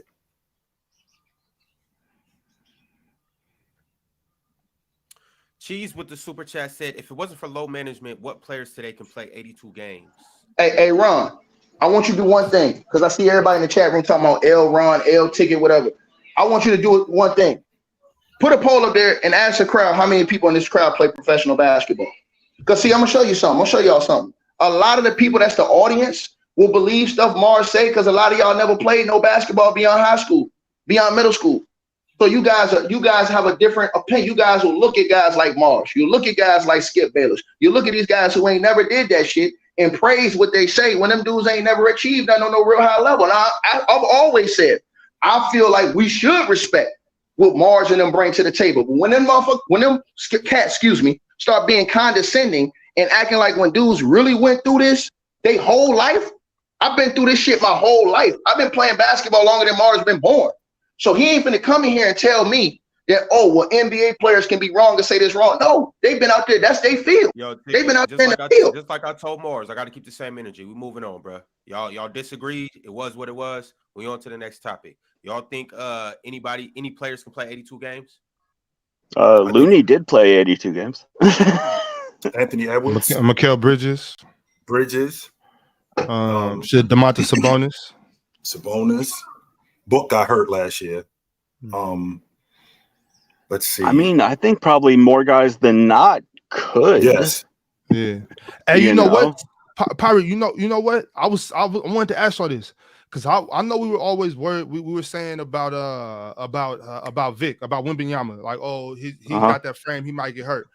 I'm looking at and I know it's just a couple clips. I don't want to just take into account a couple clips, but just based on his flexibility and some of the workouts I've been seeing him doing, I don't know. Yeah. He looks real flexible, real agile. You know, he can do a split at that size. Damn. Yeah, so, he can do a split. He real limber. I don't know. His joints might be ready to go. Now I don't know. Yeah. I'm not saying that to say he's going to play 82 games. I don't know all that, but I'm a little more reinforced on thinking like, okay, maybe he can make it through. Maybe he won't break down. Well, I mean, obviously for his frame, he's a tremendous athlete. Obviously. I mean, he's projected to be a great NBA player, but it's just the physics of being that tall, that thin. His lower body it might be flexible, but it does not look. Yeah, but just like it doesn't look strong at all. I just said that in the chat. Somebody did. Zim. Just like he just said, could be the modern day Kareem. You know what I'm saying? Now I know Kareem got hurt and whatnot at certain times of his career, but for the most part, he was a relatively healthy long career. So if Wembanyama can do anything close to that, you know what I'm saying? But I think Kareem had a much stronger base than Victor. I mean, Yeah, he was doing Yeah, if stuff you like look at Pilates and Kareem's yoga like and stuff like thighs that. and look at that That's what I'm that saying. Bruce When I Lee look at movie. when I look Yeah, at when I look he at was doing stuff Wembanyama like that and in all like that. the 70s and the 80s. Yeah. Yeah, I'm man. looking at that. I'm assuming Wembanyama does yoga and stuff like that. And I don't know if he's doing dancing and all that stuff. I know Kareem did a little ballet and all that types of stuff. I don't know if Wembanyama's doing all that, but just assuming about just some of the flexibility I've been seeing in these videos, I'm assuming he's getting the proper stretching, making sure he's I don't know. Just a quick observation. I'm just thinking when you're that tall and when your knee is that high off the ground, it just raises the probability of some bad things happening along the line where people come in and hit you from the side, or he sets a screen and it goes funny, or he comes down from a rebound and the torque, it's just, it's scary. It's a scary Jordan frame, didn't jump from in my behind the free opinion. throw line. That's true. He did not jump from behind the free throw line. Scotty did, but by like inches. Like Jordan's toe was on the free throw line. Scottie Pippen's toe was behind the free throw line by like this. It wasn't like this. So we're talking about the 100-yard dash where Mars, I'm beat you running 100 in, I don't know, 9.74, and I'm running it in like 9.77. I mean, that's how far you got cooked. You got cooked. Point Yo, Brent Barry. I was in a dunk contest. Took off like this far in front of the free throw line, so like not behind it. I was in front of the free throw line. Right. I got it on my second attempt, and still lost the dunk contest. Gotta do better, man. Now in the Thomas High, it was at the Thomas High School. My boy Javon jumped over a rack 360 windmill. Boom! I was like, all right. No, you deserve to lose. Yeah, I'm like, shit. Okay, I guess this wasn't for me. Sorry, can't top that. All right, moving along. Aramis Jones said, "What's good, fellas? What's up, brother? Good. Yo, what up? Shout out to Aramis coming through the last couple shows. Good seeing you back, my friend." Yes, Gideon sir. Adai said, "Who's the best rebounders today by position?" So who will be our starting lineup of rebounders? It's got to be Duran, right? Dama? Jalen Duran. So I think at the 4, Giannis is the best rebounder. Season, I will have him as my Giannis. At the small forward, I think Jason Tatum is the best rebounder. At the 2 guard, I think that's Josh Hart. The point guard, Is it still Westbrook? Is it point guard? Is it still Westbrook? I don't know if it's still Russ. You think it's still Russ, Mars? Okay, so it's because it's definitely not Patrick Beverly, who told us he's the best rebounder in NBA history. So I don't think it's him. And then at the 5, Rudy? Active players right now? Yeah, in today's game. Maybe Rudy. Valanciunas. I'm about to say It is not. I can tell you who it's not. It's not Sabonis. I'm going. Let's get that. Let's get that out in the open right now. It is not DeMontis Sabonis. He ain't a better rebounder than Anthony Davis. No, he is not. I'm about to say I pick AD over Rudy. Yeah. Hey, Dev, He's not what a better basketball you rebounder. ever played, Dev? Dev, you ever play basketball? I like Valanciunas. You ever play basketball, Dev? I like Valanciunas too. Andre. Okay, Hey, this is crazy. Andre. Nah, Drummond, pack up Moses Malone. Pack him up. Andre Drummond. He's a Hall of Famer based off his rebounding. No, not a Hall of Famer, Damo. I'm the best rebounder in NBA history. Well, Chilltown, guess what? I'm not going to get mad if the man believe in himself to that level, because guess what? Right. He did have multiple seasons where he led the league in rebounding. He did have multiple seasons where he was averaging 14 rebounds, right? I think he led the league in rebounding like 4 or 5 straight years. He led the More league in than that. rebounding. Something More than like that. I think he's averaged damn near double almost every He year. was on. He was on pace. Malone, He was on pace. He was on pace to join the 20,000 point, 20,000 rebound club. He was on Right. pace So, to do that. and Draymond Green averaged a triple single. And when he say he's the greatest defender ever, there's a lot of people that agree with that. So how are we going to dumb down Andre Drummond? What points, rebounds, and assists go do? Wow, cool. You said rebound and assists got to do a what? What does him averaging a triple single got to do with him being the best defender ever? Nothing. Just you didn't. No, I play said basketball, Draymond man. Green. No, I said you didn't play Draymond. professional No, you missed basketball. my point. You missed my point. I said Draymond Green said he the best defender ever, and he only averaged a triple single during his career. What's He points says, and assists so go what do? I mean is this. He only averaged double-figure rebounds, I think. I don't ever think he ever averaged double-figure rebounds in his career. No. And he I think he did it in the playoffs one. I think he did it in the playoffs. No, I'm talking the regular season. I'm talking He's and done he's it in never the did it in the playoffs, playoffs. Yeah. He's never. But a lot of people share that narrative. But then when Andre Drummond Andre Drummond Chitchat had a stretch where he averaged 10.3, 10.2, 13.5, 11.1, 11. 15.8, 15.6, 16, 13.8, 14.8, 13.5, 13.2 pounds per game. Yeah, he averaged 12.7. He had a 6-year stretch. Yeah, he had a 6-year no, that's stretch. not, no. He had a 10. No, that's a 10-year stretch. He averaged 12. No, I'm talking about it. Go ahead, keep going. He averaged 12.7 rebounds per game for his career. Hey, if he gonna say he the best rebounder ever, he got a damn good argument. Because even the great rebounders like Big Ben Wallace, he don't average that. He was a great rebounder. He was a great rebounder, 100%. He wasn't a better rebounder than Chamberlain. He wasn't a better rebounder than no one was. He wasn't a better rebounder than Wes Unseld. He wasn't a better rebounder than Moses Malone. I'll just stay right there with those guys. Now that doesn't mean he got an argument. He does. He wasn't a better rebounder than Dennis Rodman either. No, he was not. It's definitely not laughable. Like for him to say it, he has. I might not agree, but it's definitely not laughable. Like it's the same as the dude who led the league in scoring 5 straight years, going, "Yo, I'm the greatest scorer ever." Well, when you talk about the greatest scorers ever, you have to talk about me simply off the strength of what I did. Now, when you want to add in stuff like intangibles, my ball handling, how I separate from the defense, how I can get to my spots, how I counter, you want to talk about that stuff, then bet. But what you can't deny is what I produced. You can't do that. I think if he stayed in Detroit, he'd have broke all records, Ron. if he was in Detroit, he was on his way to the 20,000 point, 20,000 rebound club. It's only one other dude in that category. That's Chamberlain. That's it. Nobody else. Is he a Hall of Famer in your opinion? No, he should be. Based off the fact that if he wins a championship, that seals it. I mean, to me, the man had 16 rebound seasons in this era. You don't see that from nobody. In this era, sure. Well, yeah, because the thing with him, it's not just his rebound totals; his rebound percentage is off the charts. I think it's number one. I think he's like 23%. I think it's number one. Yeah, and rebound percentage is a good way to look like across eras. Because it's goes past the pace of the game and that.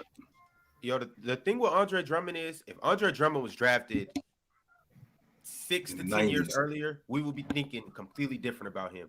A lot of the reason why, obviously, keep in mind the game had changed in the midst of his career. But also on top of that, the reason why I would say people would say it's laughable with him saying he's the best rebounder of all time is just partially because of his game, though. Like when you talk about Wilt, when you talk about Moses Malone, when you talk about all those other guys, those guys were, they're top 10 talents of all time. So that's why he averaged more rebounds than Moses Malone, Ron. No, I get that ticket, but I'm saying a lot of people when they equate, like if you didn't even throw in the numbers and you were just like, who's a better rebounder, Wilt Chamberlain or Andre Drummond or Moses Malone and Andre Drummond, people are automatically going to say the player that's better. Even in his prime, no ticket. Even in his prime, he was not a better rebounder than Moses. Well, I don't know. He averaged more rebounds. He averaged more rebounds. Chill. That's what I'm saying. For his career, he averaged more rebounds than Wilt. And I'm gonna say this, and we all can say this is the truth. His career really got cut short as far as what he could have did, because he's still young. What he could have did, because when he got traded when he moved to the Lakers, to the Cavs, and then went to the Lakers. That's when his career took a downtime. If he would have stayed with Detroit or went to the team that was gonna pay him that money just to do what he was doing, bro, he would have broke all. His records would have been stupid because into that year, what happened in the Lakers that changed up for him? Yeah, into that year, Bob. Because of what he did, people didn't deem that as valuable when it came to winning. Like his rebounding, it did not show up in terms of what you would want from a winning big, and he didn't do really anything else that would validate him staying in the league at that time. At least that's the thing. He didn't like. I'm talking about what was the difference though? Like with tickets saying. I'm just curious to know why did that have a negative impact on his career? I'm generally asking. I don't know why. Mm-hmm. I think it's more so the change of the game. Like when teams started playing small ball and stuff like that, you weren't able to maximize his talents and stuff like that. That's really the main thing. Had he played 10 years ago when people were playing 2 7-footers at the same time, it would have been different. Or more like 20 years ago, 15 years ago. Andre Drummond would still be eating in the NBA right now. If this was 2012, Andre Drummond would still be somebody's starting center. Yeah, but that's on the off. That's offensive stuff though. Like I'm. Just talking about He said, rebounding. but Andre Drummond said rebounding. I think if Andre Drummond says I'm the best rebounder ever, it's not laughable. I think Andre Drummond is closer to the best rebounder than Draymond Green is to the best defender. Yeah, I agree with that. Yes, and if you look at Hakeem, even Hakeem only averaged 11.1. Hakeem averaged 11. But see, all these other guys did so many other things. Like Andre Drummond, when you're talking about Hall of Fame and that kind of stuff, Andre Drummond is one of the more one-dimensional type players. Like think about like Mark Eaton is one of if not the best shot blockers, right? And I disagree. That's not true. That's not true. I mean, he had all those years. Hold on, all those years he was averaging damn near 20. He had a stretch. Mark Eaton was averaging five blocks a game for a season. He's talking about Drummond. Yeah, I'm talking about Drummond. I'm saying Andre. Oh, I thought you were talking about Andre Drummond. My bad, Pirate. I thought you were talking about Drummond. No, I'm just saying he's more in the category of these guys like a Mark Eaton or an Alvin Robertson, who like Alvin Robertson, as when it comes to steals, he's as good as it gets, right? But like Andre Drummond isn't really in my opinion, and probably most people's, he's not going to be considered like the complete enough player to be talked about in like the Hall of Fame. He was averaging 17.7 and 15 rebounds. Right. I mean, the man was averaging. The man has years. He's averaging 17.3, 15.6 rebounds, 17.7, 15.2 rebounds, 17.8, 15.8 rebounds, 17.5, 13.5 rebounds. That's not just one side of the basketball, though. No, he was on the offensive side of the basketball, but you also got to remember, Ticket. We talking about a time during that time where the big man was dying. So when you got a guy like Moses, who from like the late 70s all the way through the 80s, he had an 8-year stretch where he averaged 14 boards. He's doing this against Jabbar. He's doing this against Kevin McHale and Robbie Parrish. He's doing this against Artis Gilmore. He's doing this against Olajuwon. He's doing this against the best bigs. He's doing this against Mark Eaton. The big man was dying. Now, what I don't want to do is I don't want to, quote unquote, air tax Andre Drummond, but it looks better when a guy is going up against better big men and producing at that level. It looks a lot better. So a guy like Moses Malone, a guy like Dennis Rodman, who was averaging 16 rebounds, running around against Shaq and Olajuwon and David Robinson and guys like that. It looks a little bit better, and it was translating to winning, as opposed to Andre Drummond, where his ability to rebound, when he comes over to the Lakers, it may look like all that stuff he was doing in Detroit was empty because it didn't translate to winning. And it wasn't just the Lakers. Did he not play in Philly? He did play in Philly. He also played in Cleveland too. And you didn't see none of it there. And I would say that was after because you know when you go to LA, that's the death toll. And that's the one thing I agree about. He was in Cleveland first. I'm saying once you get in that LA media, that's a death toll. In Cleveland, he was averaging 17.5 and 13.5 rebounds. That's going to be the death toll of you actually being able to produce or be an effective. Well, no, that's not. Well, that's not true because that's not true because he didn't get a lot of minutes because of the LA media. Montrezl Harrell was the sixth man of the year. He goes to the Lakers and now he can't play no more. The rest of his career, he's started. I didn't understand that. Ron want to get off. Montrezl Harrell was sixth man of the year. Ron, he goes to the Lakers. Now, Ron, if Montrezl Harrell goes to Sacramento, his legend lives on. He goes to the Lakers, his career is dead. He was up for an $80 million contract with the Charlotte Hornets. Instead of that, he took a 2-year, $9.9 per year deal with the Lakers just because he wanted to go stack the deck against Kawhi and them because he was mad at them and try to win with the Lakers. It backfired on him. He getting in play. He ain't been the same since. Yeah, but also, Ticket, I'm not saying what you said is wrong, but I'm like, you got to look at the positional fits too, Damo. In Philly, he was playing behind Joel Embiid. He's not playing with Joel Embiid. You're not putting both of them out on the floor. Still averaging 8.8 rebounds, Ron. Like it's the 80s or the 90s. You're not playing both of them at the same time. They're not Tim Duncan and David Robinson. You're not doing that. Ron, stop right there, Ron. He was averaging 8.8 rebounds in 18 minutes in Philly. That's crazy. And again, no one is doubting his production and rebounding. My point, and I don't know if niggas is not listening or if I'm speaking Mandarin. My point is, his game is not perceived as effective in terms of winning. So, yes, he might have been out there giving you 8.5 rebounds as a backup big, but it was viewed as empty. It was like, okay, what else are you bringing? If you look at a guy like Kevon Looney, another inside presence guy who comes off the bench, but is seen as a guy who helps you win with the Warriors. Now, if you want to say, oh, Kevon Looney is because he's on the Warriors or like that, you put Kevon Looney on on the Timberwolves, it's not going to look like that. He's going to be the next Drummond. Fine, concede that, whatever. But I think with certain players that are inside presences, they at least bring more, or the notion is, or the narrative is, they bring more than what Andre Drummond does in terms of just rebounding. Okay, I would feel agree. I feel you saying. I'm not saying that Andre Drummond is, the second coming. I just don't think that. I don't think Ron. I don't think he's disrespecting when he says that he's one of the greatest rebounders ever. Because technically, like if you look at it, like Power said, he is. Yo, Andre Drummond's only 30. I'll still be like, That's crazy. That's the crazy part about it. Wow, he's only 30. Like Is he only 30? 30. I think he should still be starting for somebody. The man been in the league 11 years, y'all. Easy, Mars. Easy. He was born in 93. He's 29 years old. My bad. He ain't even 30 yet, Ron. He's 29. That's insane. Chilltown. He might have an argument, bro. No, I think he does. I think he does. Whenever you're doing something, whenever you're doing something at a high level for a long time, there is an argument to be made for you to be the best at something. There's definitely an argument to be made, but to be the best ever, it's got to be a little bit more than that, and it's got to lead to something. 13.2 rebounds per game his second year in the league, all the way up until he left Detroit. He was no less than 13 rebounds a game, and he peaked at 16. That's insane.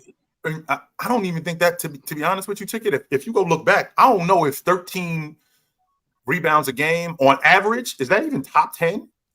Oh, yeah, no, not compared to the old guys. He led the league in rebounding 4 times in that span. Right, and that part I get with, right? That part I get with. But when you're talking about a guy when you're talking about rebounding and you're talking about production, and you're talking about a guy leading the league in rebounding, I mean, Elgin Baylor averaged 14 rebounds for his career.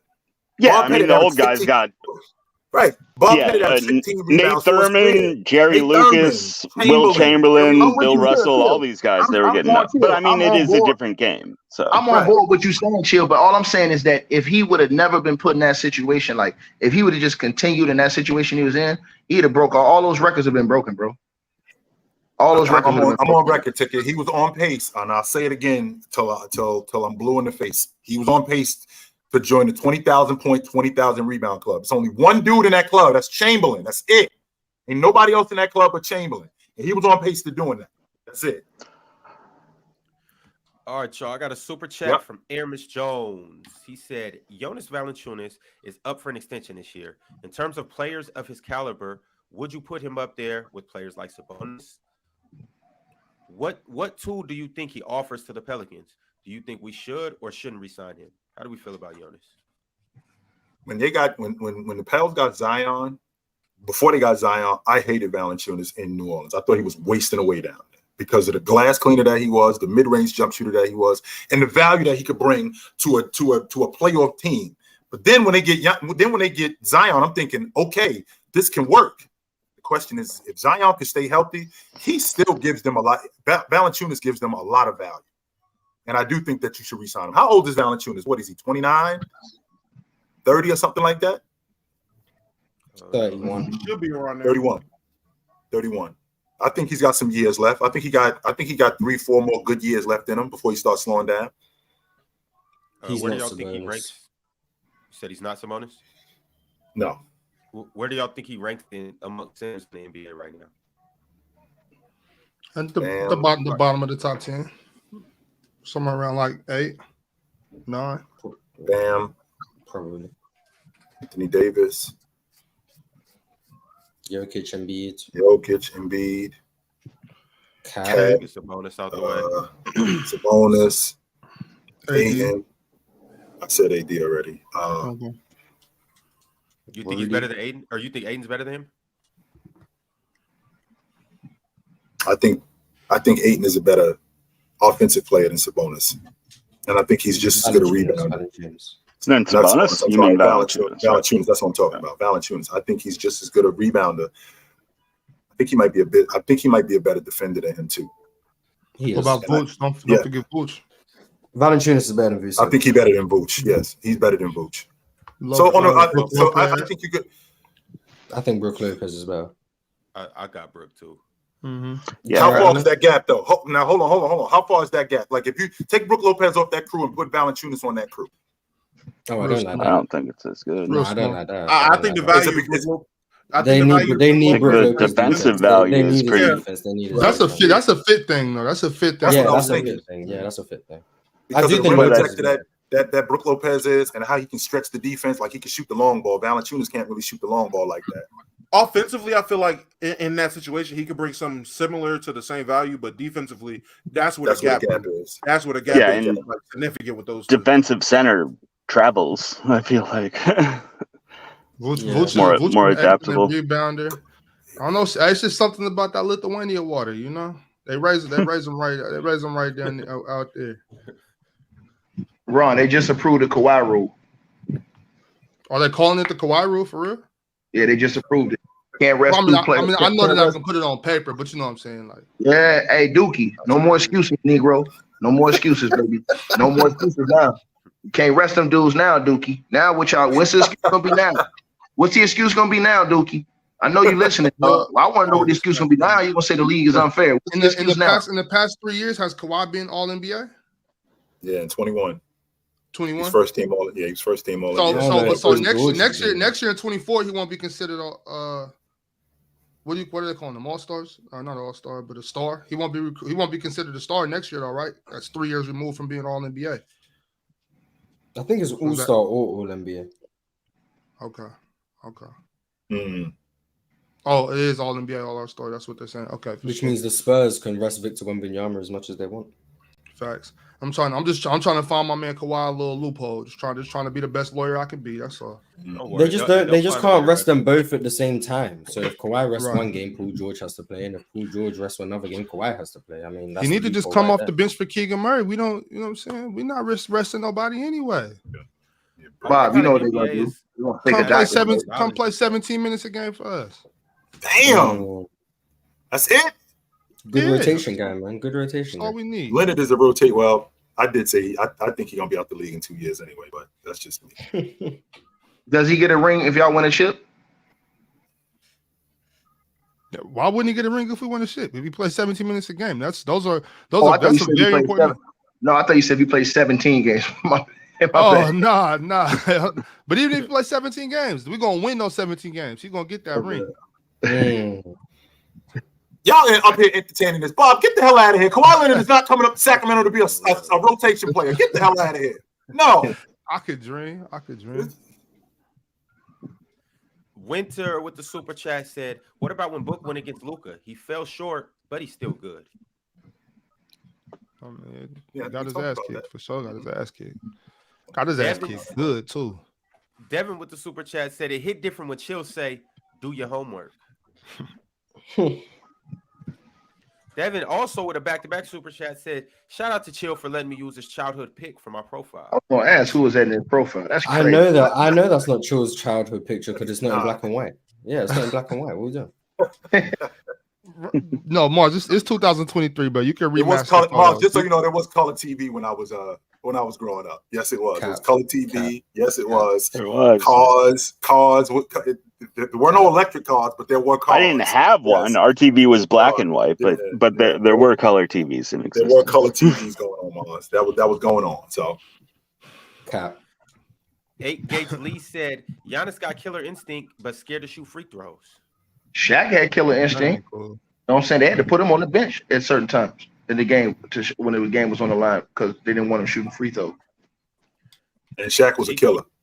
He said that too. He said that too when they played against Sacramento. When Robert Horry hit that game winner. Yeah, I'm putting it out there. When Robert Horry hit that game winner, he said the reason why he put it up so fast because he didn't want to go to the free throw line. Mm-hmm. He said that. That's crazy. G King with a similar question. He said, "Killer instinct wasn't Giannis running from clutch free throws last year?" They on There's plenty of guys that ain't really feeling the free throw line. That's killers. Chamberlain was a killer. Know how many of them guys play basketball. A lot of these guys that listen to PC don't play. Chamberlain missed a lot of free throws. All these guys have Man, never played. I used to be terrible at free throws, but I wasn't never ducking the free throw line. Like, Me neither. cool. I guess I was more pretty chances, bad. more chances to shoot. I ain't tripping. Your teammates were wishing you were, but Ain't nobody bothering me. I go to the stripe. Yeah, No, my teammates Points. always encourage me. Like, you make one, bro. Go ahead, Bob. I'll be like, yeah, good looking, man. Thanks. Football CF Candy said, in terms of style, how much difference is there between Levine, Patrick Williams, plus Kobe White with Sabonis, Fox, Malik Monk, and Murray? Bulls can run a worse Kings offense. Billy Donovan has not shown me that ability.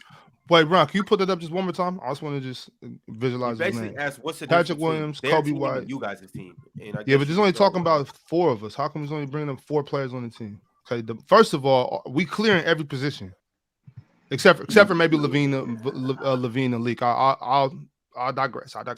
But besides that, we clearing every position. So. What about DeMar DeRozan and Harrison Barnes? Hey Ron, what's that dude on here on Harrison PC Barnes with the D clears. boy? What's y'all boy's name? I'll Ron? take Trey Lyles over him. Mm-hmm. Ron, what's y'all boy out there? He be with y'all all the time with the D boys. He be on here on Football PC. dude. The gravel Okay. voice, Yeah. dude. What's his name? Sandpaper voice. J-Rod. That's What's my his name, man. Ron? J-Rod. J-Rob.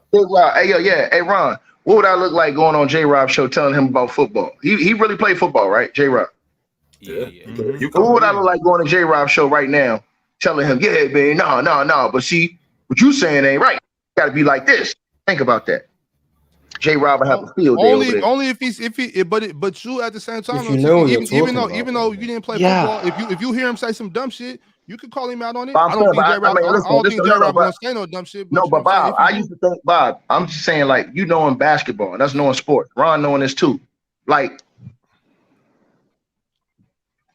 professional athletes are crazy, man. You got to be wired a different way to do the shit we do, bro.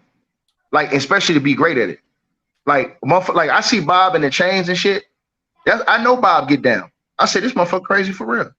Like, that's how I know, like, you know what I'm saying? For you to put that together, ticket. You in it. You know, now I'm just saying, I mean, but Ron, you know this. All of the great players are wired different. They crazy as hell. Like, it takes a crazy dude to do the shit LeBron James does. You know what I'm saying? Like, for him to get up at this age and do all the stuff he does, you got to be wired differently. Same thing with Steph Curry and all those. You can't be cut from a normal cloth because normal people don't think like people of greatness. So all I'm saying is that, yeah, some of the things they say or do, you might think, man, that shit is crazy.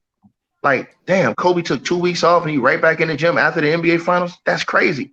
Take some more time off. No, these dudes is cut differently. So when they say certain things, some people might not understand it or interpret it different. I just want everybody in the chat room to open your mind up to that. I'm not saying Mars can't have his opinion. I'm just saying don't sit up there and put your middle finger up to me and say I ain't shit because I have a different one when I actually was out there in the field. That's all I'm saying.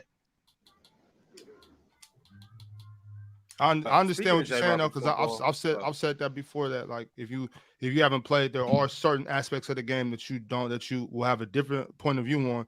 Because I always like to use the most difficult thing that I had to learn in basketball was how to think quick when I catch the ball in the pick and roll. If you haven't experienced that, then you don't know how hard it is to make the right decision when you catch the ball rolling and you don't know what's behind you. If you haven't played, you don't know about that. But as far as just breaking down the game and having a conversation about the game, I don't think you have to have played at a super high level, you know what I'm saying, to be able to talk ball. All right, y'all. J-Rob was brought up and his football expertise. You can go ahead and check that out next, right after the panel. It's a show called The Press Box. They up and come in. It's a great show, great host, great panelists. Y'all go check them out. Hey Rob, you a fake ass Coach Prime nigga over there doing all them fake ass hard speeches. I hear you, dog. Oh, fake ass drill sergeant. And I'm just playing with you, dog. I fucks with you, J-Rob. 8 Gates Lee said, bet. I'm about to go tear my ACL right now so I can talk ball. Wish me luck. Shit, that ain't even funny. Don't even put that in the atmosphere. The way you looking at pictures. You can slip on a rock, bro. I'm knocking on wood right now. Don't do that, please. Don't do that. Kyrie the GOAT 1629 said, nah, Ticket lied on Jokic's name so bad. We all watched Jokic activate his post takeover and cook the Heat in 4 quarters repeatedly. He did have that Hall of Fame post-spin technician. He did. Just like y'all know, my 7.2 has a 98 passing. Like My this my is my 6'10" has a 99. Do better. Yeah, I'm about to 99 go- I'm passing. about to Well, go that's get a play. pointless. You don't need 99. 98 Yes, I gets you Hall of do. Fame everything. Give me 99. Hall You of not Fame you needle can't do it, threader. Hall Chitchat. of Fame. I don't Y'all know must what be that running is. I with got guard. Hall of Fame needle threader. I got Hall Y'all of Fame genuinely- needle threader at 98. I'm about to say y'all genuinely must be running with some selfish ass guards. I ain't gonna lie to you. I saw mine at 77. Give me bronze and silver. I'm good. Damn, you don't even get a good pass style. Damo, you on Yeah, the man. Knicks right You now, huh? ain't got You no a John outlets. Morant pass style. You're Yo, cooked. Ox, relax. Hey, You on Power, the I got which Jason one- Williams pass style. I got Jason Williams pass Oh, style on a on a 7-2. Jason Williams pass style is the worst one in the game. Hey, You're not Power, used which No, to it's one that. call fine. you in, man? It's pretty. It's pretty. It's Hey, too Power, what slow. I wanna be pretty. I'm two-door trying to phone be call you in, Power? That shit looks Bad. smooth, man. There's a Polestar. Oh, okay. And the people that's Polestar. behind you, and the people Swedish. that's behind you, they on to you too, Pyro. They want their Wi-Fi. They 0 to 60 in 3.8 seconds. They know what you up to. They know what you up don't want to. to race pirate. Yeah, I'm probably gonna have to move here in a second. Hey, Man. Ron, PC ride, baby. They know what you up to. This dude stealing our Wi-Fi. Nick Pirate Tri-States on it, right? been a member for 2 months. He said, "I don't want to hear any slander on the older generation players. They had to make $1 million. They had to make $1 million fine for players resting. Most of these players softer than cottonelle tissue stack. Get your fitness up." Right. Why do people act like load managing only existed in the last 10 years? At this Most people level, would though. Well, I It's mean, you have got- to it's got admit out of it hand. is drastically different now than pretty much any other. Worse. I agree. But Pop was doing it years ago. Pop was but doing when it Pop years did it, ago. but when Pop did it, he did it after they had already got first seed or already got their seed, and he did it at No, the he end of didn't the. take it. He No, rarely he did didn't. it. No, he No, he didn't. didn't. No, I'm saying he didn't take rarely did it. No, I'm saying he rarely did it when they didn't have that thing locked up. Go look. Tim Duncan wasn't missing more than 5 games, 6 games. Go look. It did start He to like wasn't low fade managing in. Go look at all those years, Chip Towns. Tim Faded Duncan was in. putting in 78 games. Right, Go look Tim it up. Duncan was playing a lot, but I remember they came down here and they played against the Heat, and this I want to say in 2012 or 2011, something like that, and he ended up resting Tony Parker, and he rested Tim Duncan. And I'm thinking to myself, like my nephew loves Tony Parker, and I told him that I'm going to take him to the Heat game. If I got a nephew and I'm telling him I'm taking him to the Heat game, they only come down here once a year. So That was the game, though, Chill. As respectfully as my brother, that was the only game. Because Tony Parker, if you go look, like, except for those late last years where he was where he had injuries, he pretty much was playing all those games. The only years he wasn't is a couple of years he had those injuries down the stretch. They had a shortened season, injuries, some of those years. But then if you even look at Tim Duncan, I'm looking at Tim Duncan right now. Like Tim Duncan those years, like all the way up until his last year, Tim Duncan was playing. Like even if you look, his last year he played 61 games at 39 years old. That was in 2015-16. The year before that, 77, 74, 69, a shortened season, 58, 76, 78, 75, 78, 80, 80. I mean, he only did it a few games. When you talking about Kawhi and these dudes, man, these dudes missing 25 games, 30 games. So I think that's a big difference than a guy missing 5 or 6 games due to rest or load management. I agree. Toast the Goat said Mars in vintage mode. L Ron for ending that gourmet meal. Hashtag that boy good. Hey, Ron, watch out, yo. Real B. boy- Watch out. that Take boy your good, take your finger off the button, man. Watch out. Yeah, let him shine, man. Yeah, watch out. Hey, Yo. it took him a little longer today, Chilltown. Usually he comes save ticket way quicker than that. Okay, that's all right. I'm gonna come up here with the Avengers, the real players. They're gonna shut that shit down. But then what they gonna say in the comment section are all them bunch of fat dudes sitting on their sofa right now. If you told all them dudes in the comment section talking to come up here and put on the video, they all them dudes looking like Rick Ross. Hey, Damo, Sir Body Bag said, run that 2K. I got a Damo, are you gonna 75 put him in the body bag, Damo? Who, buddy, with the 75 1%? Are you gonna put him in the body Having bag? a 75 1% 4 days into 2K doesn't mean much. I'm about to say, yeah, everybody's still learning their business. Yeah, and I mean, you got to push 80, 85 I ain't to. gonna lie to you. Sure, if you're a guard, hell yeah, I need more guards to run with. It's Mr. GQ to you. Said you never play, quote unquote, you never play professionally. Is a scapegoat. Ticket never fought or made music professionally, but it doesn't take away from your critique on boxers or artists. Yeah. No, I just don't act like. Hold on, let me answer that. I just don't act like I know more than them. I'm not gonna get in the room with Jay-Z and act like I know more about rap than him. I'm not gonna get in the room with goddamn Mike Tyson and tell him I know more about boxing than them. I'm gonna say my opinion, but I'm gonna respect what he say more. No, that's what happened with Skip and Shannon. When you got a punk ass bitch like Skip Bayless that'll run around here that failed at everything in sports in his life, that'll tell somebody who been doing this his whole life what he thinks is right and what is wrong. That's what the problem is. When you out there in the field, you have a different respect, a different love, and a different appreciation for something than when you ain't out there. The fact that Chilltown, Bob, and these guys played and put years of their life into this, they have a different appreciation, a different thought process when it comes to analyzing this game. So don't shit on me and tell me what I'm saying ain't right when I've been out here for my whole goddamn life doing this shit. I don't care how many albums Jay-Z sold. If he's sitting there trying to tell me Lil Uzi ain't nice, I'm calling him crazy. Yeah, I mean, take it. What if two NBA players have diametrically opposed opinions, and one of them agrees with like a paraplegic? Paraplegic has everybody in the NBA doesn't see the game the same. Like for example, no, exactly, nobody does. Like for example, John Stockton might not see things the same way as Jay Kidd, even though they both was great. You see what I'm saying? Because they both played a different style, even though they were both great point guards. But that doesn't mean what one said the other one say is wrong. It's more than one way to skin a cat. I'm not saying what Mars is saying isn't legit. I respect Mars because he put the work in. I respect him being a kid where he come from, grinding the way he grinded to get where he at. I respect him. You understand what I'm saying? What I'm saying to him is that you don't thumb up your nose at dudes who really did this their whole life and just say, oh, what we saying don't mean nothing. Nah, respect our opinion, and everybody else would be open to y'all. Well, I think it'd be a better world if all of us respected everyone's opinion. It'd be a better world if people stop saying dumb things. Yeah, that's a fact. But you can't get what you want. Hey, that's jackass part 2 right there for you.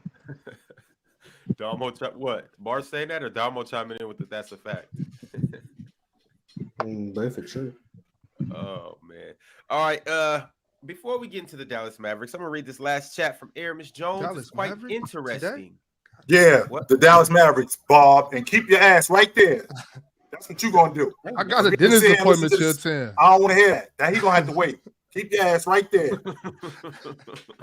Goddamn dentist appointment. Because I had to sit here and listen to the Sacramento Kings, and I had to Keegan Murray and Trey Lyles. So you're gonna have to deal with Lively and Luka. That's what we're gonna talk about today. So keep your ass right there. No doubt. Aramis Jones made an interesting point in his super chat regarding players resting and stuff. He said, y'all should read the new CBA rule on here. Third penalty is $1 million, but also certain stars who are older or 35 are exempt from the new CBA rule. Which means that if I've been around for a long time, I have warranted some days off. But if you're 25 years old and this is the third time we're doing this, bring your ass to work or write us a check. That's simple. I'm cool with that. I got no problem with that. Steph Curry's 35 too, right? Yeah, maybe I've been in the league 14 years. I earned the right to have a couple of days off. I've earned the right to do that. I earned the right to do that. But you've been in the league 4 years. Bring your ass to work. How many more years Kawhi got? 2? That's 3. Kawhi like 31, 32 years old. Yeah, he's 32. Kawhi's 32. All right, y'all. Let's go ahead and get into it. Before we do that, Bob and Tickets, y'all good? Y'all back on good terms? What you mean? I don't have no problem with Bob. As long as he don't come here talking about them goddamn. As long as he don't come here talking about the Sacramento Kings, I don't have no problem. Always starting shit, yo. Always starting. Just make sure you have my money ready. Hey, Ron, hold on, Ron. So we got since we on it real quick, let's go ahead and let's see what he say. So yeah, Bob, I was cooking your host over here, Ron, your boy, yesterday, and I said it that y'all is frauds because everybody was hurt last year. And so we went through the rosters and we all agreed that all those teams would be better than the Kings last year. We didn't all. Y'all all didn't agree. You guys was getting trolled because Mars is intelligent enough to know that just because You got.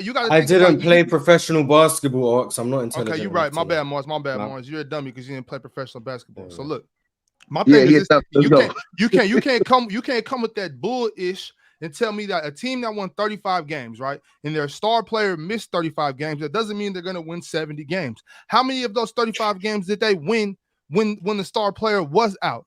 You got it's math that goes into this. Y'all, you came with an elementary argument and nobody applied El the basketball. to it. So y'all You didn't know what I'm saying? benefit. So y'all didn't benefit from injuries last year. That's not Y'all how didn't it benefit. works. Y'all didn't benefit from injuries last year. Everybody benefited from injuries, and everybody else was hurt from injuries too. No, We but I'm played asking you, hurt. did y'all It's benefit not from our injuries? fault. We played hurt.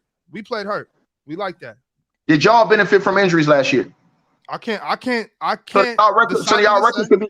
So y'all records should be the same or better this year, right? What you're saying is hearsay. What you're saying So is y'all hearsay. record. Hold on, y'all records should be the same or better this year, right? Because the team we get ready to talk about, I think they're gonna win. We already don't forget. Too. We already got money on it. It is what it is, Playboy. So what? So why we still talking about it? It's money. It's money on the flow. We already got it. So what? Wait, what's the bet? What's the bet? We got a $200 bet on this. On what? 200. Kings win more games than the Lakers. The Kings, $200 for ticket. The Kings win more games than the Lakers. Yo, shout out to Bob, man. $100 with Pirate that the Warriors don't make the playoffs. $100 with Chill that the Warriors don't make the playoffs. Yo, this man wrote it down on a piece of paper, bro. Shout out to us, bro.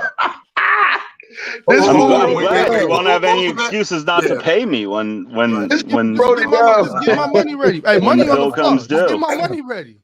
I'm definitely on that line. Somebody said that the Warriors wouldn't make the playoffs. I definitely got 100 on that. Bob, I've been betting sports a long time. That's fine. That's fine. Hey, I've lost plenty of bets. They got to make the actual playoffs. I'm glad you've already accepted your fate. I've lost plenty of bets. I ain't Hey, Y8MS. Hey, you want to count my checks too? Count my checks too, if you want. Them checks. So what I'm saying is real big. I don't got to argue about the Kings no more. I already told y'all what I feel about it. We had last Thursday was the episode. If you missed it, go rewatch it. I said what I meant. Y'all don't feel my team. That's fine. Y'all don't have to. I'm not trying to recruit no more Kings fans. That's never been my angle. I'm just trying to let y'all know. I'm just saying, don't jump off that cliff when y'all in the beginning of the season when y'all getting y'all ass destroyed. I didn't jump off the cliff last season when the season before that we was the 12th seed and I told y'all we was gonna be the 6th seed and we started off the season slow. What was I still saying? The same thing. I'm not jumping off the cliff. I'm standing on these 10. All right, we good. Hey, DeMontis got us. Keegan got us. We not tripping. Yo, but hold up though. So are you guys betting that the Warriors don't make the playoffs or that they're not even in the play-in? No, me, Pirate, and Chilltown got that they don't make the playoffs, which means when the actual playoffs start, that 1 through 8, when 8 seed plays the 1 seed, the Warriors won't be in there. All right. I definitely he let his emotions get the best of him that day. Hey, now, Pirate, he'll say the Warriors won't make it, but this delusional ass dude will sit up here and tell you that the Sacramento Kings didn't benefit from injuries last year. Come on, man. Look, we got money on. You know what I actually love about that? If you go back and look at that episode, 5 minutes before he made the bet, he said, "I'll never bet against Steph Curry," and then he literally bet against Steph Curry 5 minutes later. I'm betting against the Warriors. I'm betting against Steph Curry. Steph Curry gonna do his thing. What I'm saying is this, Ticky. I got money against you. I'm not gonna talk to you about me, Pirate, and Chilltown's bets. I'm talking to you. I got $200 against you that says the Kings win more games than the Lakers in the regular season. That's all I'm saying. That's fine. It's a couple of dollars. So Bob, you can go ahead and send me that money after the first 30 games because y'all scheduled. Lord, that's not how basketball works. Just like Ron was trying to tell you yesterday, and you just talked over and you act like what he said wasn't true. If we're in the same division, we play the same opponents the same amount of times. I don't care if I play them at the beginning of the season, middle of the season, or end of the season. We're in the same division, the Lakers and the Kings. We're gonna play the same opponents. But you know one thing though, Bob, you know one thing. But see, Bob, this is where you know basketball, and where you know basketball is this. Dog. I know what I know, and that's all I know. No. But here's where you know basketball. Basketball is also about momentum. So here's my thing to you. You know that sometimes if a team starts out bad, that can mess up their whole season if they start out real bad. If you weak minus 82 games, I'm not going for that shit. I don't care about. So, Sacramento with y'all center, if we start off 7-12, we still gonna be a top 2 seed in the West. Man, this dude lost his damn mind. See, that's the delusion I talk about. Because you talking about it's a game of runs. It's a game of runs. If we start off tough, if we start off with a tough schedule and we're a young team, we start off with a tough schedule and we're a young team. More than likely, at the back end of the season, when we're playing all our weak schedule, right? Because if the beginning of stuff, it has to get easier. We're gonna be full. We're gonna be full go mode, while all y'all teams is gonna be icy. Y'all might be mentally broken by that time. For what? Because y'all getting your ass kicked. Because y'all getting the hell beat out of y'all. That's the thing. See, Ticket, when you've been down before, you don't got no problem getting up again. You know, I don't know. I don't got no silver spoon in my mouth. You know what I'm saying? So you never know. I don't know. We good with adversity. Adversity ain't no thing. All right.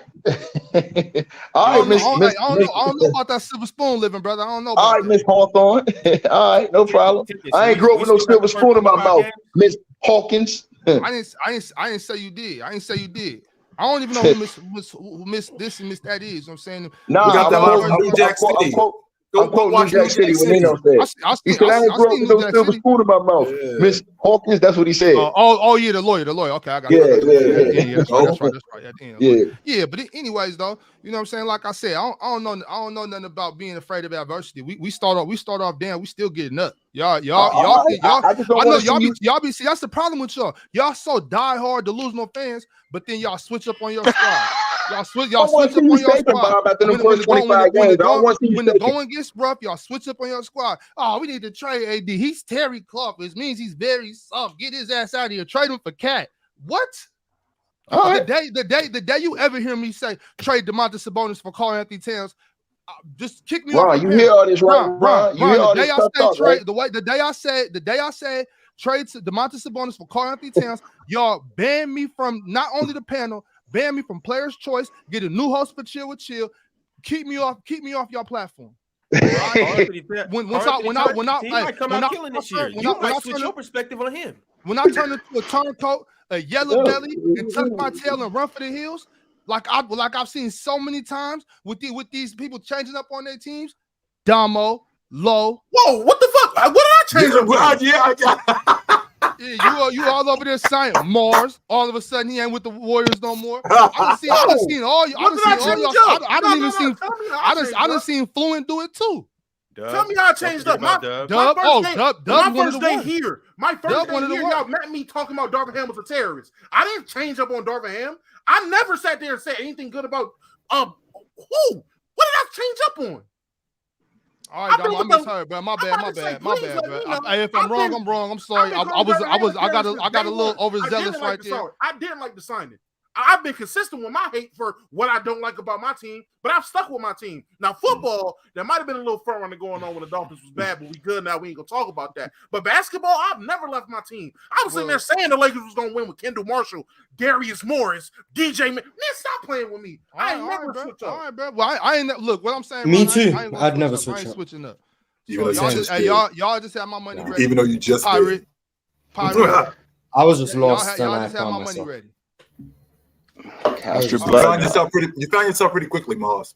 Hey man, I'm an intelligent person. I was misguided, but I found my home. So I'd never switch up. He's fan. Exactly. I saw the light. I give Mars one season with Houston. I'm already going through one season. So, yeah, one more season. This season. If Jalen Green leaves, then yeah.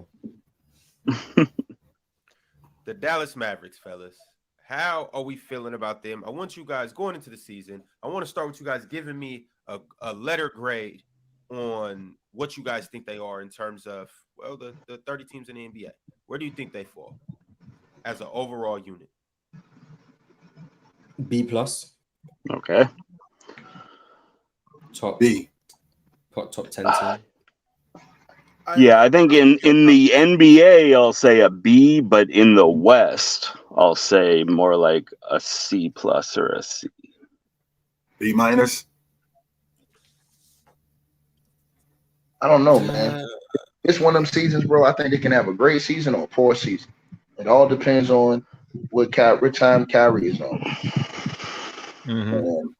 I think I trust Kyrie in situations, but then again, in this situation, I trust him because I think Mark Cuban is more open to the stuff that Kyrie Irving can say.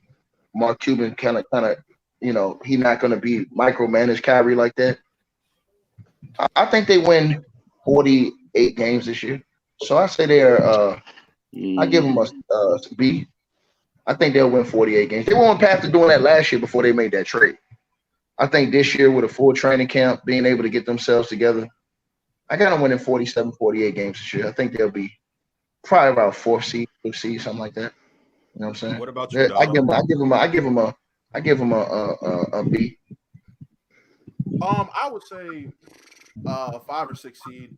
If Luka, I want Luka to be healthy this year. I think Luka and Kyrie having a training camp and the actual off season to kind of build some type of flow together, some type of rhythm is going to be helpful. I like the adding of Grant Williams. I know a lot of people might not be a big Grant Williams fan, but I kind of like what he brings to this team. After they made the trade for Kyrie, they really gutted their team with their deep, of defenders and guys that dirty work guys, as OG would like to say. And I think Grant Williams definitely brings that. That's another thing that Celtics is going to miss as well. On top of missing Marcus Smart, I think they're going to miss a little bit of Grant Williams. He was the only guy in the playoffs that had that dog in him to bark back at Jimmy Butler when he was going on a tear, just embarrassing him. So somebody had to do it, Damo. Somebody had to. Somebody had to do it. Somebody definitely had to. This shit, they should have left that brother alone. No. Somebody had to stand up to that dude. Yeah, somebody had to do it. Nah, for sure. None of them dudes was doing it. And I'm a Jason Tatum guy, and he ain't had nothing to say to buckets. Jaylen Brown, nothing to say to buckets. Marcus Smart, he the tough guy on the crew. He had nothing to say to buckets. It was Grant Williams who had to get in his face. Chilltown, I told you what happens in Boston when Jimmy walked through. I told you before the playoffs started. When Jimmy walked through, Jason kind of gets doing this, big like. They're not going to make no noise though. Bob, they're not making no noise though. I will say, looking at this roster, Who the Mavericks? I'm looking at their roster. I'm still wondering where some more defense is going to come from. Like I said, I like Grant Williams, but I don't think that he's just about to be this best defender on it. He should not be the best defender on this team. If he is, they need to go get Kelly Oubre, top 25 defender in the league. They brought Dante Exum back from overseas. I don't know. I know he's supposed to be a guard. I know he's supposed to be a guard wing defender, but I don't know how much he's about to really do for them. It's a lot of names on here I genuinely just don't know. So I wonder if maybe one of these guys is about to just pop off as maybe a 3-and-D player or just some two-way player or the next Dorian Finney-Smith for them or something. Something needs to happen, though. Somebody needs to establish himself, multiple people, as solid defenders for this team. What's the young boy's name? Lively. No. The light skin kid. Jaden Hardy. No, it's a Green. Josh Green. Josh Green. I got Josh Again, Green. yeah. I like him. I'm gonna tell you the truth. I'm gonna tell you the truth. It's my team unorthodox. I'm kind of high on the Mavericks. I needed Kyrie and Luka. I needed Kyrie and Luka to just get a little bit more time together. They had to this is the same Luka that you say is a bum. This is the same Luka that you say is a bum. The very one, the very same. Mm-hmm. I just want to make sure that we got the same dude. I don't want to misquote you or anything like that. I'm just kind of projecting a little bit because I no doubt think Luka is a baller. Like no doubt, I've never questioned him as a baller. I was just very disappointed in last year, him getting out of shape, his inability to kind of, he gets a lot of assists, but the ball's too stagnant with him. I think Kyrie there and him, I think they can get it going. I think Luka is, I don't know. I think he might be getting to that age where the lights coming on. Like, okay, I do gotta rely on my teammates a little more.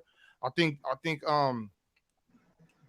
Grant Williams brings another level of toughness on the wing, and he plays a lot of forward too.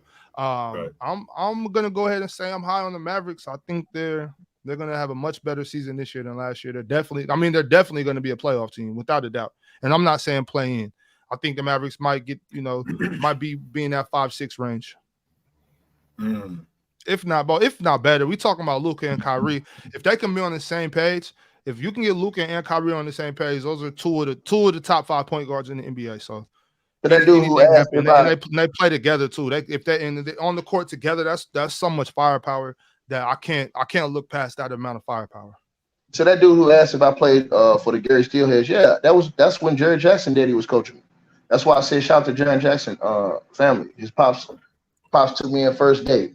You know what I'm saying? Salute to him, man. Jaren Jackson, a real G out here. I appreciated everything he did for me the time I was with him. So yeah, I was in Indiana.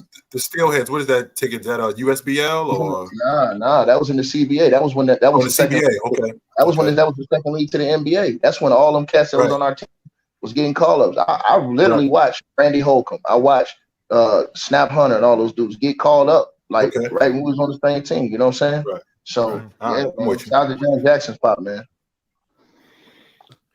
Pirate, how are you feeling about the Dallas Mavericks? I mean, I'm not very hot on the Mavericks. We talk about like one-dimensional players. I feel like the Mavericks are a very one-dimensional team. I think they'll probably be able to do three things. They'll be able to score, they'll be able to get buckets, and they'll be able to put the rock in the hole. Outside of that, I mean, I don't see on this roster a lot of playmaking, a lot of any of the little things, really. Rebounding, who's the best rebounder on the Mavericks? Probably Luka. You know, Luka. Who's the best playmaker on the Mavericks? Luka. Right. And what comes after this? I mean, I feel like they're probably going to be a pretty small lineup. Grant Williams playing like power forward and just all the little things. I don't think there's going to be a lot of ball movement. I don't think a lot of players on the team have the capability to do a lot outside of scoring. That's right too. I just seen in the chat too though, Pirate, who I forgot to mention. I was thinking who else they got, and it's Seth Curry.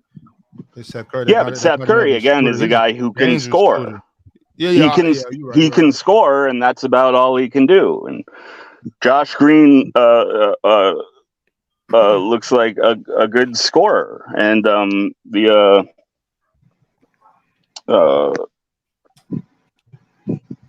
Hardy looks like a decent scorer. But I mean, all of them are decent scorers, and I don't think there's going to be a lot of little things getting done. I don't think they're going to be getting rebounds. I don't think there's going to be a lot of ball movement. I don't think there's going to be much defense. So I'm not too high on them. Oh, hate. What are you high on them, Mars? Not really, but hate. I think Josh Green is better than you're giving him credit for. I think he plays defense. I think he's a smart player. I like the rookie they got, not Derek Lively, the other one. Prosper? Yeah. Pross. I like him. He gives extra athleticism that the team is missing, plays defense, runs the floor. Dallas were one of the slowest teams in the league last year, so he should help with that. I will say their rebounding is probably the reason why they didn't make the playoffs last year. They just can't get rebounds to save their life. And I'm not sure if Derek Lively is really the answer to that. So I do think they're going to have those similar problems. Maxi Kleber being healthy should help them. I think it all does just come down to rebounding. If they can be adequate rebounding, I think they'll be a good team, top 6 seed. If they can't rebound the ball, then I think they'll be fighting for playing spots. As of today, I'm going to give them the benefit of the doubt. And I'll say they're going to be a top 6 seed, but I wouldn't be surprised if they still have the same rebounding problems. Chill. I think they're a playing team. I still haven't seen Kyrie Irving stay healthy for a season for the past 5 years. I think the plus side is Luka, who creates so much offense for everybody else, now actually has a guy that he can give the basketball to and get out of the way. But the difference is how would Luka play off the basketball? How effective is he going to be playing off the basketball? That's the $1 million question with Luka playing with a guy like Kyrie Irving. It's going to be a plus that he doesn't have to create offense for him because he's going to be able to rest sometimes offensively. But the question is, how is he going to be able to play off the basketball when Kyrie Irving has the ball? That's number one. Number two, I think this guy Lively, I think he's a project. The Dallas Mavericks, one of their main problems over the years has been at the 5 spot. When they had Dwight Powell, he gave them nothing at the 5 spot. I didn't feel like he was a starter on a playoff team, and they didn't get anything from him. Mars just alluded to the fact that they didn't get any rebounding, and he was one of the main reasons why they didn't get any rebounding. So when you're talking about two guards, both Luka and Kyrie Irving in the backcourt, who don't defend. Now you've given up your perimeter defense in both Finney-Smith and Bullock, and now you're going to supplement that by making Kyrie Irving and Luka scorers. Now, where is the other stuff coming from? Well, you're going to get dirty work from Grant Williams. I think Rashawn Holmes, I think that's a guy that's really going to help them if he's implemented in the lineup more. I think that Jason Kidd, he likes guys like that.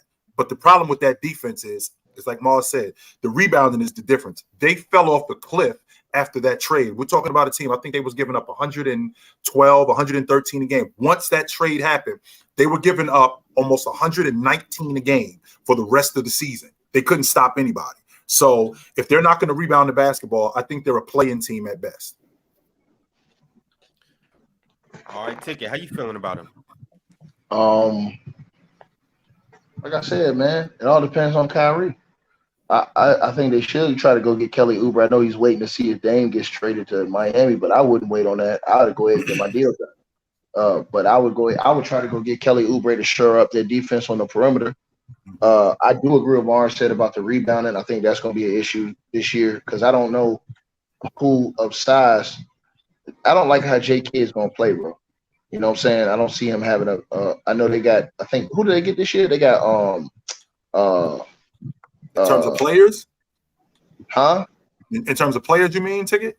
No, I'm talking about the big man. I know they got Clever. He's going to come back, probably going to start, but they got Rashawn Holmes. They got Grant Williams. I'm talking about the big. I'm talking about the centers. I know the other guys. Derek Lively, Lively in the draft. Dwight Powell. Powell is probably going to be the starter again. Yeah, I agree with Mars said about the big man, bro. That's the problem they're gonna have, and that's the thing. That's the part I don't like about J. Kidd, bro. He not gonna play no big man that's gonna really eat glass and be on it because most of the big men that do that don't do the other things he wants them to do in the offense. I think he falls in love with this thing with Clever shooting these threes and being able to stretch the floor and play that type of big man position. But I just think that, man, you gotta have bigs that eat the glass in this league because every other team now has got big man that's gonna eat boards. Joel Embiid's gonna eat glass. AD's gonna eat glass. Giannis gonna eat glass. You know what I'm saying? All the way across the board. Even guys like Kayvon Looney, he gonna eat glass. All the way across the board. So you got to be able to rebound. If you ain't gonna rebound, and this is what got J. Kidd beat a few times. I remember when he first came, he refused to play Boban Bogdanovic in the playoffs when he needed rebounding. So I do think that's gonna hurt them. You know what I'm saying? Throughout the course of the season. But I think that it all depends on Kyrie Irving. I think he is the live wire on the team. If he plays in the upper part of 65 games or more, I see them being able to secure a fourth or fifth seed in the West. I just think that they'll be one of those teams that's underrated, can win games. But then when you get to the playoffs, they're out in the first round. They're going to get killed on the boards, man, because the game's going to slow down in the playoffs, and they're not going to be able to out-rebound teams unless they make a move midway through the season. But I just don't. I don't like what I see from. Ticket, would you call up? Ticket, would you call up the Chicago Bulls and ask for Andre Drummond? Yes, but here's the problem: he won't want a guy like Drummond because Drummond doesn't spread the floor and shoot threes, and they need guys. Well, we got other guys like Luka Doncic. When you got a guy like Luka Doncic, man, you got to play a certain way. Like you got guys like him, you can't have big man that's gonna post up, that's really gonna demand the ball and be inside the paint and do all that because that doesn't fit his game. You need to spread the floor out more and let him operate. So, that's to me, that's going to hurt them. It hurt them in the Western Conference Finals the year they went. It hurt them the year before that. I think when they played Kawhi and them in the playoffs the last time, it's hurt them for the last few years. They're big men, they're rebounding and big men. So as I said before, I do agree with that. That's going to be their Achilles heel is the rebounding. And then, like I said, they need to get one more wing defender. I'm not sold on Bubba Chucks, aka the boy that came from the Celtics. I'm not sold on him being their sole. Yeah, I'm not sold on him being their sole wing. You know what I'm saying? Wing guy. He gonna hit shots for him though. He gonna make threes on the wing and in the corner for him. He will hit shots. He will give you toughness. But I'm not sold on him by himself. They gave up all those other guys, Finney-Smith and all those other guys who was going to do defensive work on the perimeter when they went and got Kyrie. So that's their biggest problem. They're going to try to make up with it with just stellar star play with Kyrie and Luka, and try to stretch you out a little bit. No homo with the shooting, but yeah. Yo, That's all. Damo, talk to us. Talk to us about the Mavericks. I mean, I kind of agree with a lot of people. I mean, in terms of just again looking at his roster, I really feel like they should do something with Dwight Powell. I'm with Chill. I'm over Dwight Powell. I don't think he's any good. He's like big man Killian Hayes, in my opinion. I would say, I guess, looking at the silver lining, Rashard Holmes, I would say, can bring some form of rebounding. I'm not saying he's going to be a guy that's going to start for him, but if you're going to need somebody to go in there and hit the glass, that's one thing he is going to do, play in the paint, hit the glass at some level if they don't have it. I see you shaking your head, Pirate. I mean, hell, something's better than nothing. And if you're looking at what they have, I'll agree at some level, yeah. If you're looking at guys that's going to do it, that's going to be the only guy that I'm seeing outside of the rookie. Outside of, I don't expect Greg Brown to really be out there trying to grab boards for real. He's just going to run the floor and probably be excited. This team has a very high chance of being like exciting. This team has a lot of chance for some good highlights. Running the floor, putting guys around Kyrie and Luka to allow them to run the floor and play a fast pace of play, which if they go on a training camp and come out of it thinking, all right, we're just going to beat teams by going up and down, then I see you got Derrick Jones Jr., you got Greg Brown, you got some guys that's going to run the floor. You still got Tim Hardaway Jr., Jaden Hart. I'm about to say Josh Green and Jaden Hardy. Both of those guys are about to have to take big steps forward to play bigger roles for this team. And chat, I'm seeing people saying it sounds nasty. I'm just trying to be optimistic. Like I'm just trying to have an optimistic mind looking at what they've done with this roster since trading for Kyrie, and it seems like they're trying to do the best they can. I just don't know what the scheme is going to be. I don't know what they're going to attempt to do. But if this team is going to have any hope, again, Josh Green, Jaden Hardy, they got to step up. Tim Hardaway Jr. has to be that guy that earned that contract for them and play some sort of consistent role. Seth Curry, who does have some level of playmaking as well, outside of Luka and Kyrie, I mean, he's a good passer. Maybe the playmaking isn't there in terms of what you want, but he can pass the ball better than some backup guards that I've seen. So, I mean, it's there for the bench. In terms of the backup guard role, Seth Curry can get you some playmaking. See what Jaden Hardy kind of step he's taking in year 2. See what Josh Green's able to do in terms of his step. See what Derek Lively can give you. They have an actual 7-footer down there. I think he's going to do wonders for them more than Dwight Powell, even as a rookie, in terms of just being a big body. That's going to be doing wonders for them.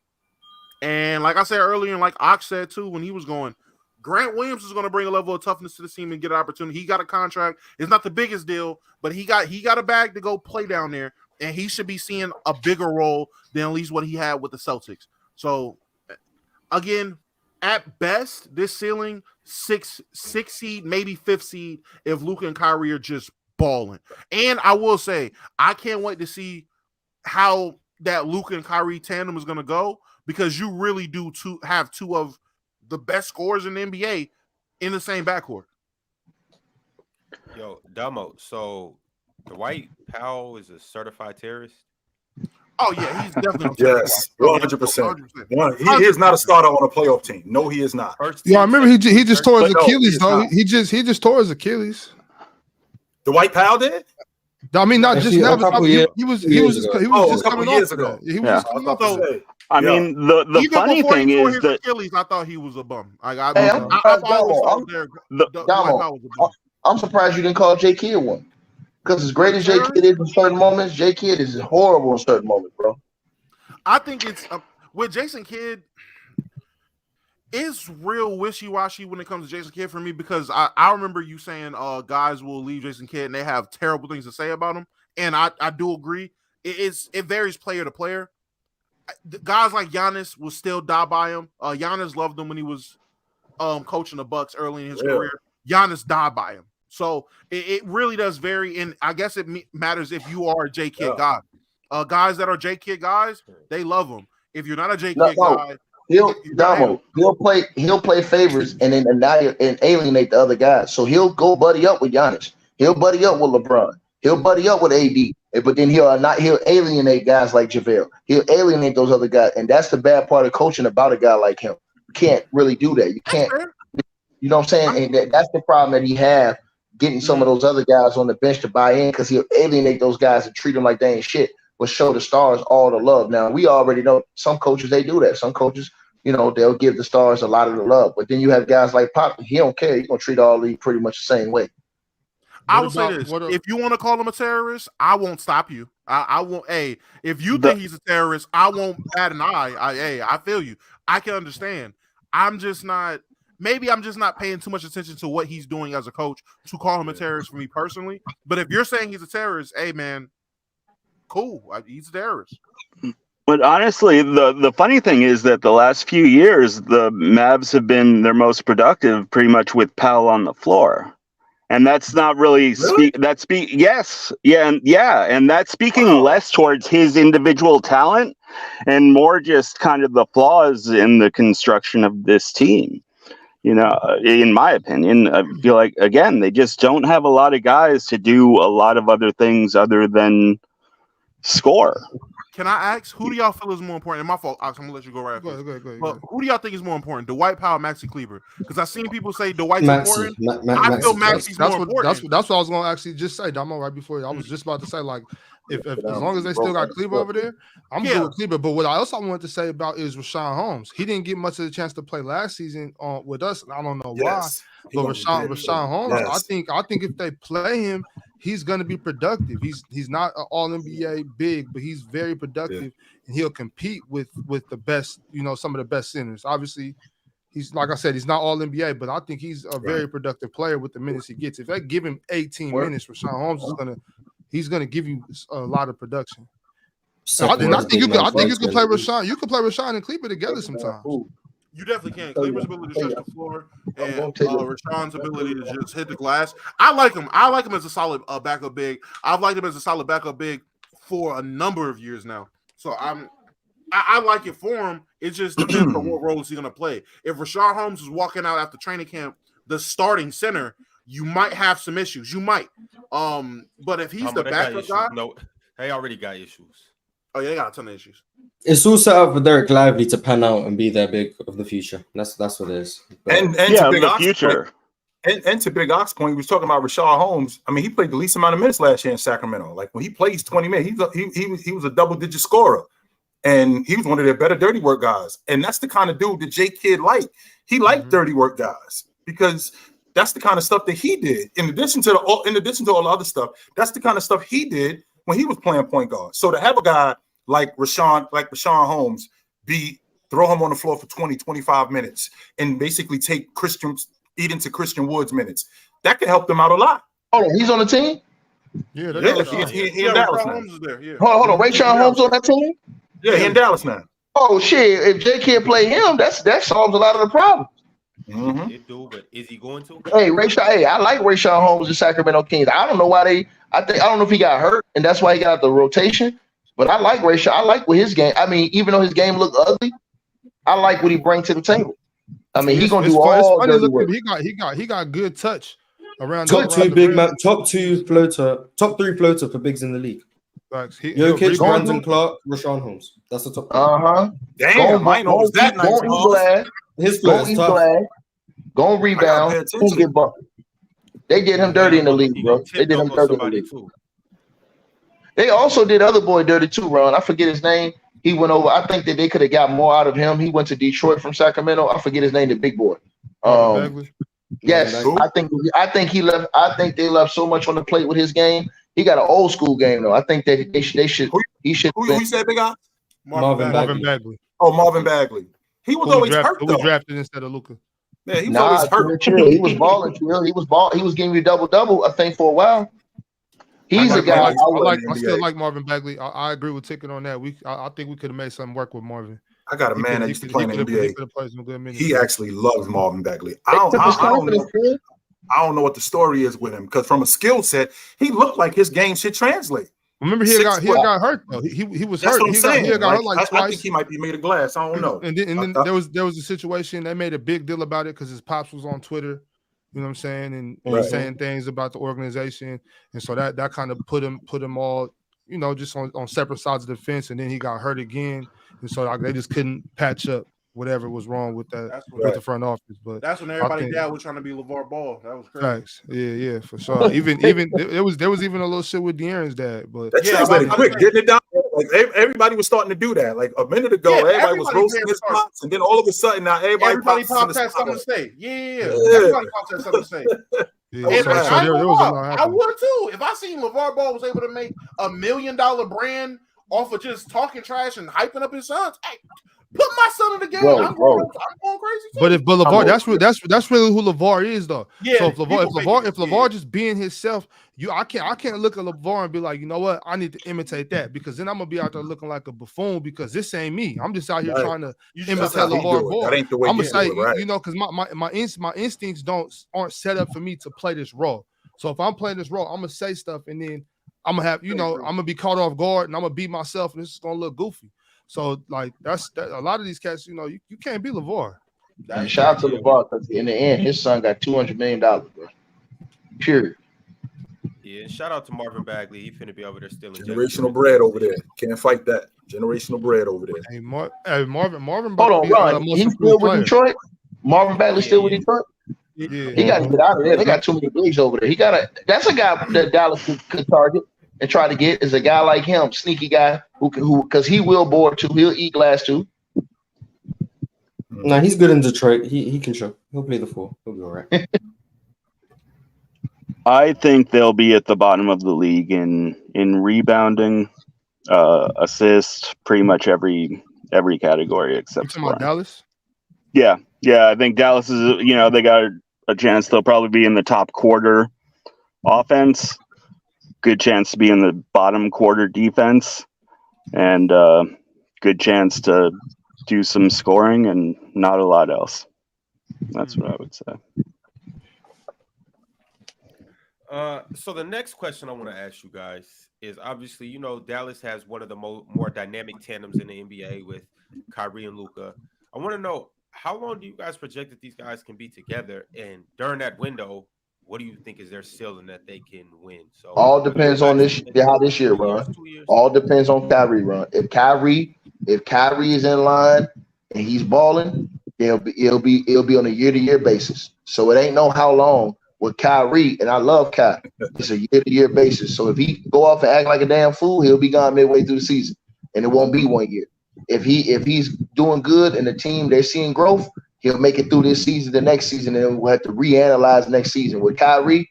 And like I said, I love Kyrie Irving, but with Kyrie, man, it's a year-to-year thing with Kyrie, man, and that's just the honest to God. And I'm not saying he should only get paid year-to-year like Stephen A. Smith said. I'm just saying based off of just everything that surrounds Kyrie, you damn near got to go from month to month for Kyrie. Like how you? I'm laughing at you. I'm laughing at you, Ticket, because Kyrie like a stripper. Like, I can't marry you, but I can hang out with you for as long as I possibly can, because this is gonna go the other way at some point. Right. At some point, this is gonna go the other way. But you're gonna be a lot of fun to hang out with. I know that for a fact. That's fact. Ron, that super chat's telling me that Pal can't rebound. I'm saying the whole team can't rebound. I've been saying that the whole time. Like this team can't rebound. I know. Kyrie, so what do you think that that Kyrie and Luka ceilings are together with the Mavericks? The ceiling? I don't know. I mean, it would really depend on, like, this year. I don't think it's very high. I could see. I think you could construct a roster where it was pretty productive, but I think they're pretty far away from that. So, well, 2 years ago, with them being healthy, with that roster that they had 2 years ago when they was in the Western Conference Finals, before the season started, did you have them in the West Finals? Did I have? No, I didn't have them, and they were there. But I mean, Brunson was playing really well too. So it's like y'all take him off the team and you put Kyrie in. That's what I'm saying. Pirate, this is a lazy argument from you, Pirate, and I expect way more from you than this. I think this is uncharacteristic of you, Pirate. You did not, you are not coming like, you know what I'm saying. This is crazy, dude. The number one rule in past performance does not predict future outcomes. Luka carried to the Western Conference Finals.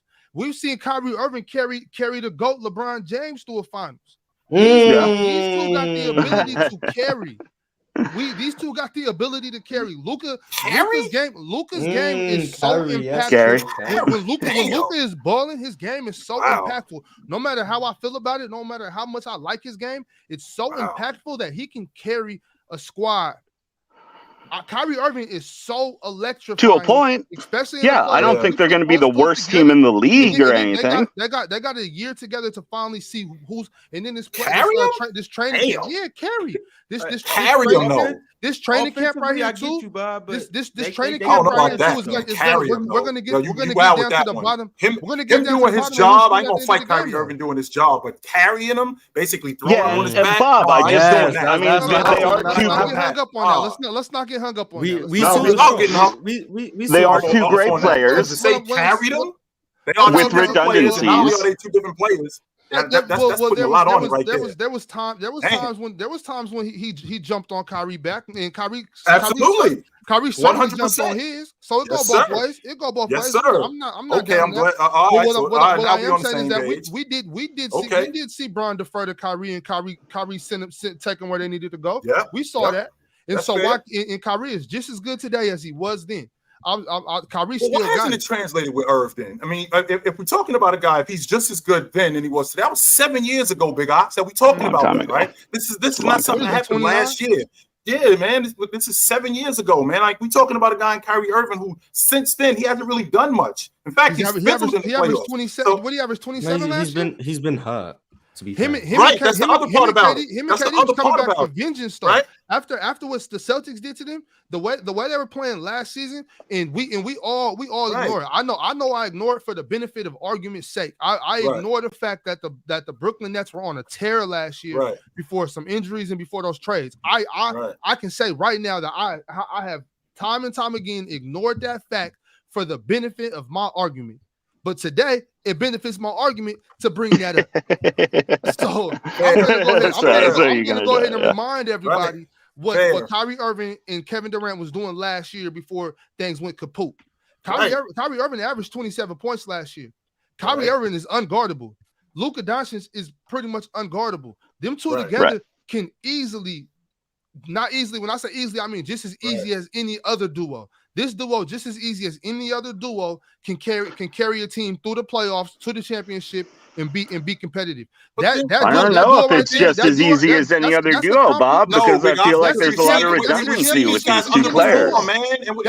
I've seen Kyrie Irving underperform more in the playoffs than I've seen him excel. I've seen him underperform. Now you're talking about the fact that Mars talked about the fact that he's LeBron again, Chitchat. I'm talking about Irv. We're talking about Irv right now. The fact that he's been hurt, right? That's another problem because we're talking about a guy that ain't really that old. Kyrie Irving is what, 30 years old, 31 years old, and he's been breaking down since 2020. Nah, he's been around since 2011. He's like, but he was 19 when he showed up. Mars. It wasn't like he was an adult. He was 19 years old when he showed up, and his best years in terms of health was when he had James. And up until these last 4 years, he's been in and out of the lineup due to injury and underperforming. So now he's going to get with Luka, who is one of the best playmakers in the game, one of the best distributors in the game, right? So now he's going to get with him. Is that going to translate? And are we going to see the Kyrie Irving that we saw years ago that was with James? Because it's been years now and we're still talking about this dude, and all we getting is underperformance and injury. So what's the story with him? I'm just assuming health. All these discussions that we've had with the teams, every day we do a team breakdown. I'm just assuming that they're going to be healthy. So I'm making that assumption with this argument. If they're not healthy, then all of this obviously goes out the window. So I don't know. And that's what's been going on over the last 4 years, though. The same thing with the Clippers, Big Ops. That's what's been going on with Kyrie. He was healthy last year. Last year he was healthy come playoff time. If they would have made it to the playoffs, Kyrie would have been healthy to play. Right, he would have been healthy to play. So I'm going to assume he'll do the same thing. We saw him healthy to play the year before that when they played against Boston in the playoffs. He had that one game where he went off, and then after that, he was average at best. Well, the same thing happened to KD. I'm not just going to write KD off just because Boston had their number that day. Because Ime Udoka put together a great plan. They executed it. They bullied KD. They bullied Kyrie. Kyrie had an excellent game one. But they really, when you look at that, Kyrie had an excellent game one, but the strategy just worked. I'm not gonna take that away from Kyrie, just like I won't take that away from Kevin Durant. I'll talk shit about it because they definitely got whooped, but that don't mean they weak now. These are still two of the greatest scorers playing today. Well, but that's the thing, Bob. I mean, I don't think they're as well suited for each other as a lot of other tandems because there is a lot of redundancy between them. I mean, they're both primarily scorers / distributors / questionable defense. So. And then you throw into the fact Kyrie's 6'2", and so Luka's the bigger guy, and he's scoring like 32, 33 points a game he's got one of the lowest. I mean, virtually all his baskets are unassisted. We haven't seen Luka be able to put up a bunch of points off assisted makes. So then if you take that, and I think it's a team game in basketball, I'm looking at like 10, 12, 15 guys, not just the top two. So if I take Luka and Kyrie off the table and I'm saying, all right, with everyone who's left, what's the playmaking look like? What's the defense look like? What's the rebounding look like? And I'm that's not logical. How is that not logical? And just like Bob said that he's disappointed in you, Pirate, I'm disappointed in you, Bob. Because for somebody who comes up here and caps and always says that there's two sides of the floor, for you to come up here and say, "No, I'm not denying the talent of Luka and Kyrie. I'm with you on that 100%." I already talked about defense with Grant Williams, Rashawn Holmes, and all these guys. I don't think that's enough. They can't carry one. They can't use one end of the floor to carry two ends of the floor. It's just not going to work. I don't think that's the issue anymore, right? Hold up right quick. On those two past rosters, Kyrie on that Cleveland team, they had a good defense. Luka, when he carried that to the Western Conference that year, they had a good defense. This year, I'm looking around. Tim Hardaway, negative on defense. Dwight Powell, he's not even on the floor. Jaden Harden, Kleber's a defender. Kleber, let me just name the defenders because since you want Maxi Kleber. No, I'm not going to come on around until you hear me out because Maxi Kleber matches up with Kawhi Leonard when they play the Mavericks. Who guards Kawhi? Maxi Kleber. Don't act like Maxi's not. It's not somebody gonna guard him. Maxi Kleber's a good defender. Put you on Bob on the double screen, Ron. Put you on Bob on the double screen. You want smoke? We don't need no double screen. Maxi is a defender. Rashawn is a defender. Grant Williams is a defender. Josh Green is a defender, and those four are gonna play enough minutes to name three guys that all play the same position. Is Rashawn a defender? Yeah, that's what I'm saying, Bob. There are 29 other teams, and we can say that this guy's a defender, that guy's a defender. Do the Dallas Mavericks have anyone you would consider a defensive player of the year guy? No. Do they have anyone you would consider is going to be like an all-defense player? No. Other teams have these things. You can say that about 25 teams. There's 23 teams in the NBA don't have a possible defensive player of the year. So that doesn't count for the Mavericks. There's 23 other teams that don't have a possible defensive player of the year. That makes so that argument is out of there. Get that off the table. Bob, Maxi Kleber's I was going to go down the list. I'm going by the grades. They absolutely have no one who's a defensive player of the year. Do they have any candidates for like an all defensive type player? No. Yeah, no, right? No. For being an all defense. Grant Williams on this team, Grant Williams has to be the. Hear me out. You wouldn't want to lay any money on that, would you? I'm not going to bet on now. No, I'm not. I got it, but I do have to say that if you're on a team, Grant Williams is a great defender. Even coming from college, when he was playing with Admiral Schofield at Tennessee, he had to be the defender that year. He's a great defender. He was just playing with other good defenders. Now that he has to be the main guy to guard the wings, he's gonna be playing high level minutes of being the best defender on the floor. Grant Williams absolutely has a case for defensive player of the year this year. So he is my dark horse. He's defensive player. He's your dark horse for defensive player of the year. My bad. Defensive player of the year. Hey, all league defender. My bad. All league defender. My bad. Let's say he becomes that guy. All of a sudden, he's an exceptional defender. You still have two guys on the floor that aren't going to play a lick of defense. So just like you said, they're able to carry on the offense. Kyrie in the passing lanes. That's the form. Kyrie plays defense. Kyrie be in the passing lanes. He does give effort, Miles. I will do that. Luka, I agree. Does not. Kyrie plays defense. Josh Green I'm seeing plays coffee mugs play Grant better Williams defense than plays Luka. defense. Maxi Kleber plays defense. The only one in the starting lineup who Man. doesn't play defense is Luka. And Kyrie isn't great, but he plays defense. And everyone else is a good defender, in my opinion. So I think it's Kyrie's probably middle of the pack. But Mars, I mean, as a whole, as an entire roster, where do you think this team will end up like defensively by the end of the year? I don't think it's going to be a great defense, but I think going by names is also bad because 2022, when the Mavs had a good team defense, they still didn't have great names. It was Dorian Finney-Smith, Maxi Kleber, and a bunch of guys who you wouldn't call good names. So it's the same thing. Like going off names is flawed because team defense is more than just what names you have on the floor. You could put a bunch of great individual defenders on a team with a terrible defensive scheme and it's not going to work. I think Jason Kidd has shown that he can coach a good defense if you give him adequate pieces. I think Derek Lively, Maxi Kleber, Rashawn Holmes, Josh Green, Grant Williams are adequate pieces to build a competent defense. Now, do I think they're going to be top 10? No. Do I think they're going to be adequate? Probably. I'd probably put my money on an average defense with alongside the offense that they can have. I think that would be good. I think the rebounding is the problem, not the defense. In my opinion. Do you think they'll be a top 5 offense? They'll be a top 5 offense this year. Do I think what? They can replicate that 2022 style of impact of offense, I would say. Maybe not historical, but do you think it can be as good or near as good as that? I think they will have a top 5 offense. Do I think it will be the best offensive rating of all time? Probably not. But I think what's key for the Dallas Mavericks is to just be a faster team. Last year they were just so slow. And I think them adding athletes like Derrick Jones Jr., like Derek Lively, like Max Prosper, and then also having a jump from guys like Jaden Hardy and Josh Green will help speed the game up for them and give them easier opportunities. Because if you go look at Dallas, they were like very high in the league in a lot of categories when it comes to overall efficiency of the team, overall true shooting, offensive rating, all of this stuff. Right. Yeah, all the offensive stuff. The reason they didn't make the playoffs is they didn't make the playoffs because they were terrible at rebounding and they were terrible in transition. They were just so bad at those two things that the team overall just didn't make the playoffs. Everything else, they're one of the better teams in the league. So I think if they can address the transition issue and maybe try skate by with the rebounding, I think they can be a good 6, 7 seed.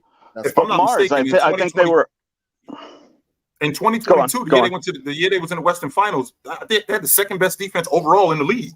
So again, that was because of Bullock there. That was because Finney-Smith was there. That was because Kleber was there. And Jason Kidd was in charge of the defense. Now you're taking those guys all out. And now you basically completely rebuilding the defense with guys like Grant Williams, with guys like Lively. Now, are they going to be the best defense in the league? Well, what's it going to take for this crew to be a playoff team? Do they need to be a top 5 defense? Well, they're going to need to be better than top. They're going to need to be better than top 15. Because I don't think in terms of buckets, they can score as much as they possibly can. You got to be able to slow people down. Denver were an average defense, and they got bad because their offense was so good. I was about to say that, and to my point, I'd like to think that the Denver Nuggets got a better offense than the Dallas Mavericks. I agree, and that's why they're NBA champions. And I'm just saying Dallas can make the playoffs.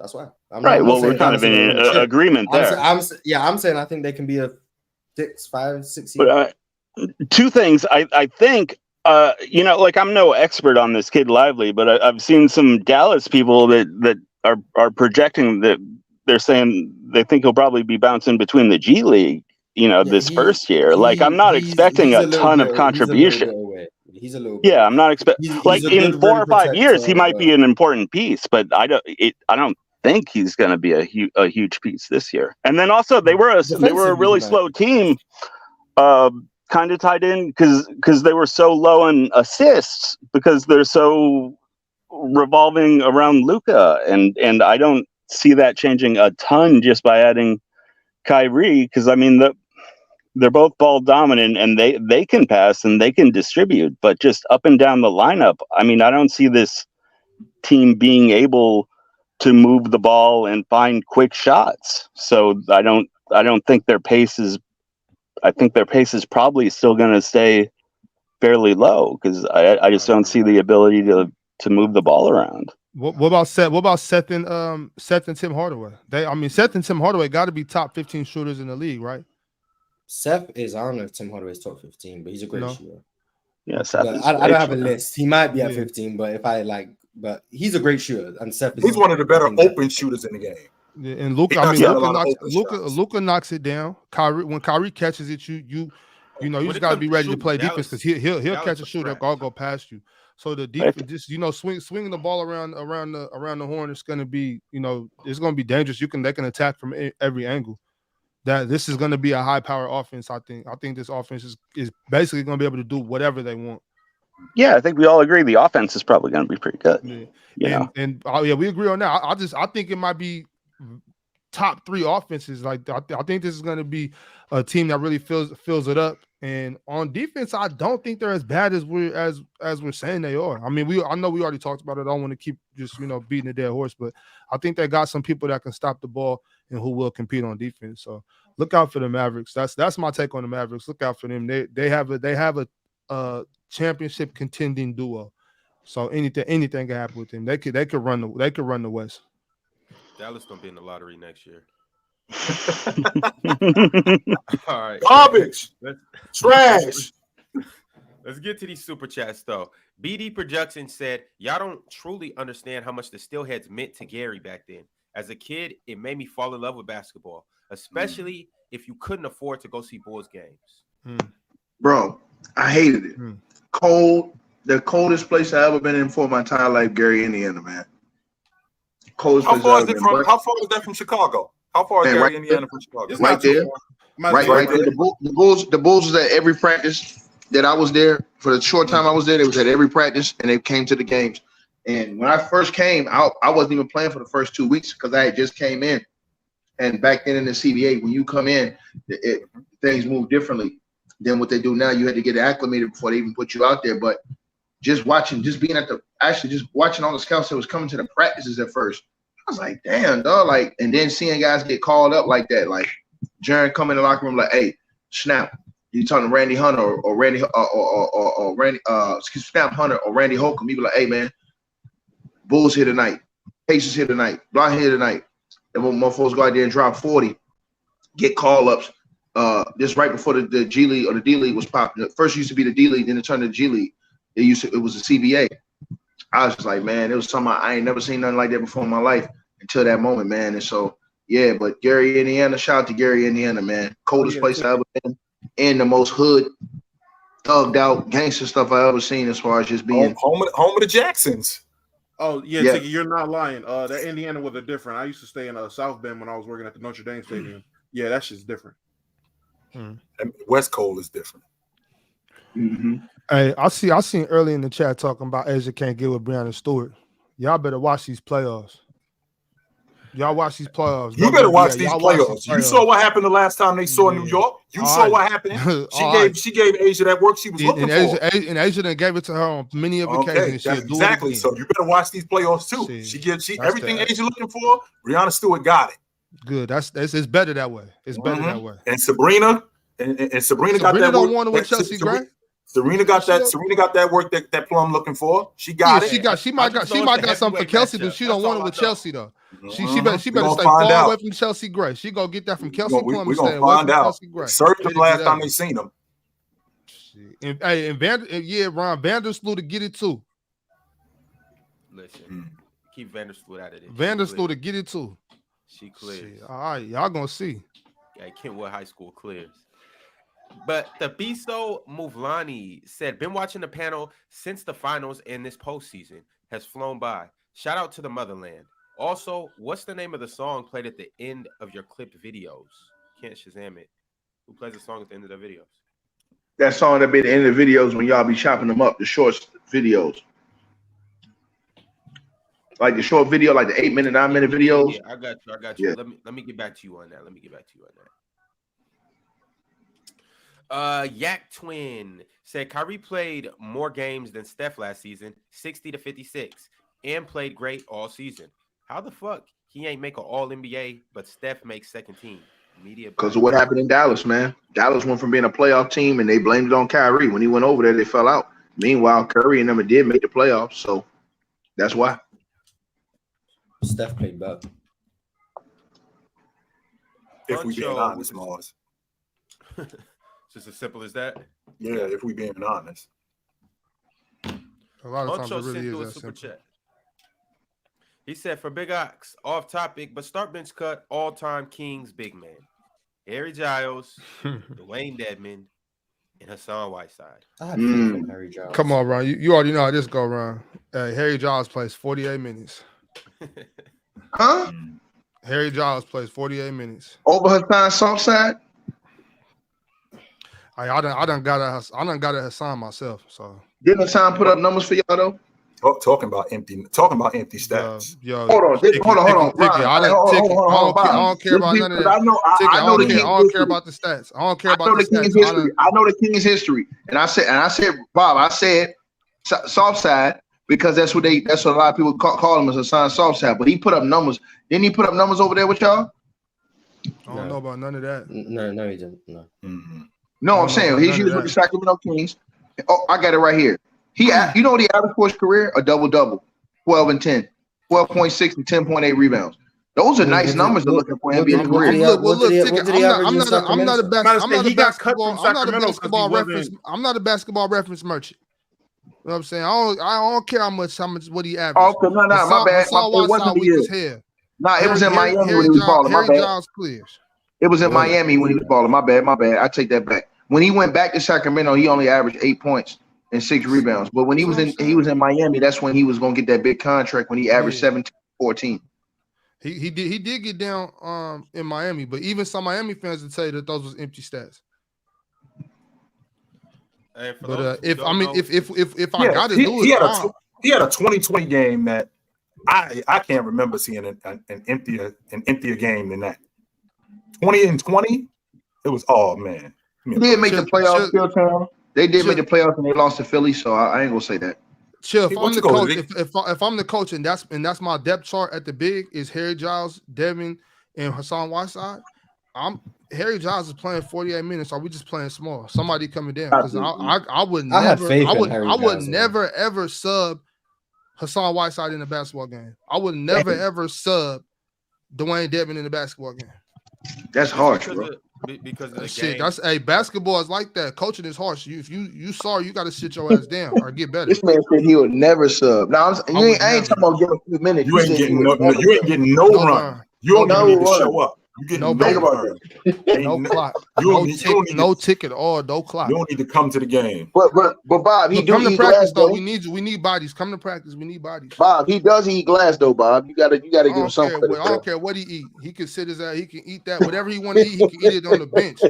You know when you sit courtside and you send your order in and they come bring you your food. That's how you can eat. Order it for Ron. Why he don't like this man like that, Ron? Because it's YouTube. It's a game on YouTube floating around of him and Hassan playing against each other. That's why. Well, Hassan getting the business. No, it ain't. It was quite the contrary, but Ron, it sounded to me, Ron, like you gave Hassan the business, Bob. You gave him the confirm or deny that. We played before. I used to play with a lot of in them tournaments and shit with a lot of the Kings players, but right, yeah, you know that man said he wouldn't give him no bet, no burn, no clock. I'm talking about if Hassan like Hassan, that's a mismatch. If Hassan go. Bro, that's hella disrespectful, bro. Yeah, that's hella disrespectful, man. That man said he ain't giving him no burn, dog. Yeah. Oxton got at Hassan a little bit. I think that's why he's biased with him. I think he like, man. What they got into it? They got into it before, Ron? Nah, they was just playing. Bob gave him a couple buckets, bullied him a couple times, blocked his shot maybe a time or two. Bro, that's disrespect. My man said no burn for a dude who put up 17 and 14 a couple years in the league, chill. God dang. In 17, he led the league in rebounding. I do remember that in Miami. That's why Dwayne Wade ended up in Chicago. Pat Riley paid Hassan Whiteside instead of paying him. So Hassan had one good season in his whole career. And this like $100 million. He paid Whiteside instead of paying D Wade. Yeah. I think if you would have played the Miami version of Whiteside, it's not got nothing to do with that. That version face to face, I think you'd be feeling a little different. I'm pretty sure it ain't no big deal. It don't got nothing to do with that. It ain't no big deal. It's about me watching. I'm not an NBA player, so I can't judge you playing against me. I'm not up to par to gauge your game against. You know what I'm saying? So when I look at what you're doing in the NBA though, and you just look lost. Bro, he had a good Bob, run. he He had had a average good run. 17 and 14, Bob. He had a good run in Miami. I seen that. I'm cool But you with said, that. all I'm saying is, Bob, you said you wouldn't give him no minutes, bro. And I meant that shit with every cell in my body. You know what that shit sound like to me, Ticket? You suck. He's trash, bro. That's what crazy. that sound like to me. You suck. That's crazy. Suck. You ain't getting no burn. You suck. All That's right, what it sound like to me. Whiteside or Dwayne Dedmon? He's better than Dwayne Dedmon. Speaking of two guys, Hold on, Ron. He had a better career than Harry Giles. So that's why I'm saying it's crazy what Bob's saying, because this dude had a better career than both them dudes. Harry Giles was plagued with injuries before he got to Duke. Harry Giles, I'm not talking about who had a better career. He asked me, the super chat said, Bob, start bench cut. So when I see a start bench cut, I look at it like, okay, I'm not playing these two niggas ticket. I'm asking you why, though, Bob. Me and you right now together, me and you 2v2, Hassan Whiteside and I don't even remember his name, Dwayne Dedmon. Me and you versus them two, bro. I'm putting every dollar I got on us. Bob, I ain't say that, but Bob, I'm asking you, why did you say that versus Harry Giles, though? Them niggas are sorry, bro. That's what I'm saying. Now, before you answer that question, big guys, you say he gets no burn. You're not saying that he get a couple minutes. You telling us he is garbage. Like he's so I'm trying to figure out where this is coming from. This dude owe you some money or something? No, this personal, right? He's never done anything to me. He never run a foul against me. I don't be with them cats. You know what I'm saying? Like I'm never around. He never did nothing. For me to say that you suck. Essentially, for me to say that you suck. That's basically what I'm saying. You suck. So if you want to start coaching, what are you coming off the bench? What are you doing? You ain't even getting on the bench. You suck. What are you doing with that start bench cut, Chitchat? We got to start Hassan, bro. Okay, so y'all starting Hassan and y'all cutting who? Dedmon. Hey, yo, Ron, you nasty for this too. You know it's a backstory to this, Ron. You disgusting. You're disgusting. He is, right? Man, shit. I'm gonna start dropping my videos on YouTube. I'm gonna start dropping all my videos. I don't know Hassan Whiteside. I don't know Hassan Whiteside. I just know that he weak. Bro, this man said none. And then when you ask him for an explanation, he just like he trash. That's his only explanation. Sound like what Nas said. It's some ghetto secrets I can't rhyme in this song. Ron, this man averaged a double-double in the NBA for his career. Let the league rebound. Nobody could tell you that. Like, if you ask anybody that, like, off the blue, nobody would tell you. Nobody would know that he averaged a double-double for his career. Right. Let the league and rebound. Don't leave that out. Do you know what Harry Giles averaged though? Harry Giles was hurt. Harry Giles did not get a fair shot. Not like he got robbed or nothing. He got robbed of a great career because of injuries. When Harry Giles was but before he got to Duke, Harry Giles was about to be the next Kevin Garnett. But yeah, Bob, Garnett. Harry Giles played 58 games his first year in Sacramento, averaged 7 points and 3.8 rebounds. That don't got nothing to do with what I just said, though. He shot 63 from the free throw line. I don't agree with the whole Kevin Garnett shit, but I do know that Harry Giles was the #1 recruit in the nation unanimously, ahead of Jason Tatum. But he had 3 shots though. He played with Sacramento. He tore his ACL. He tore his ACL like 2-3 times. I'm about to get to that though. Coming into Duke, he was the best prospect coming into Duke. I don't want to say Jason Tatum was an afterthought, but it was Harry Giles, Jason Tatum. Clearly, no debating. But he had already tore his ACL twice in high school, if I'm not mistaken, and he did it again. He got hurt again at Duke, and then it was just like getting hurt. What can you do with 3 knee procedures coming into the man? Bob said the man was trash. And in those 56 games, like you can go off the stats all you want. All the games that Harry Giles played in the NBA was better than all the games Hassan Whiteside played in the NBA. I can't agree with that, bro. That man led the league in rebounding, bro. That's not true, bro. That's personal, not true. That shit is personal. Y'all see what I'm saying? That shit with Bobby is personal, bro. How was it personal? How was it personal? Y'all, and let the league in rebounding. If you was the coach, he ain't getting off the bench. I don't know this man, Chilton. How could it be personal? I do not what the hell going on? What is happening right now? You just Right, told us that's- that a dude who averaged a double-double, led the league in rebounding, was in the top 5 in the league in blocks. If you coaching, he ain't getting off the bench. He owe you some money, Big Ox. That's Come elite on, trolling man. right there, bro. What's really going on? He tried to spit at your chick or something? What's really good? Stop playing. Oh. I don't even know this is it. Here we go. Am I on something? No, not even close. Chill. This Okay, is I crazy. just wanna make I don't sure. know. I do not know Hassan Whiteside. It might, you know what? It might just because I don't know why it is because all three of them played for us when we was weak. So I don't know. Where is he at right now? Where's Harry Giles at right now? Shit, I just seen him on some. He was just working. He was just working out. He was in the pro-am. He was playing in that little pro-am. I just seen him playing. No, I'm saying, but is he playing overseas or is he like? He was supposed to be working out for somebody. Nah, he's still over here. He was supposed to be. Somebody was either giving him a workout or he was invited to somebody's training camp, something like that. Oh, boy's only 25 years old, but Hassan Whiteside had a 10-year NBA career, and this man led the Chilltown. Not only did he lead the league in rebound at Chilltown, he led the league in blocks twice. But he can't get off the bench for Big Ox. He can't get off the bench. I'm playing small ball. Right? I'm playing. And he made an all-defensive team, Chill. And he made an all-defensive team. This man said he would get one. He can't get off the bench. Think about this now. If I said something like this, everybody in the comment section would have told my ass to shreds. This man said not 1 minute, bro. Not one. He said, okay, so here's the thing, Big Ox. We can walk that back. Y'all can walk it back all you want. You can walk it back. You got some time to walk that back.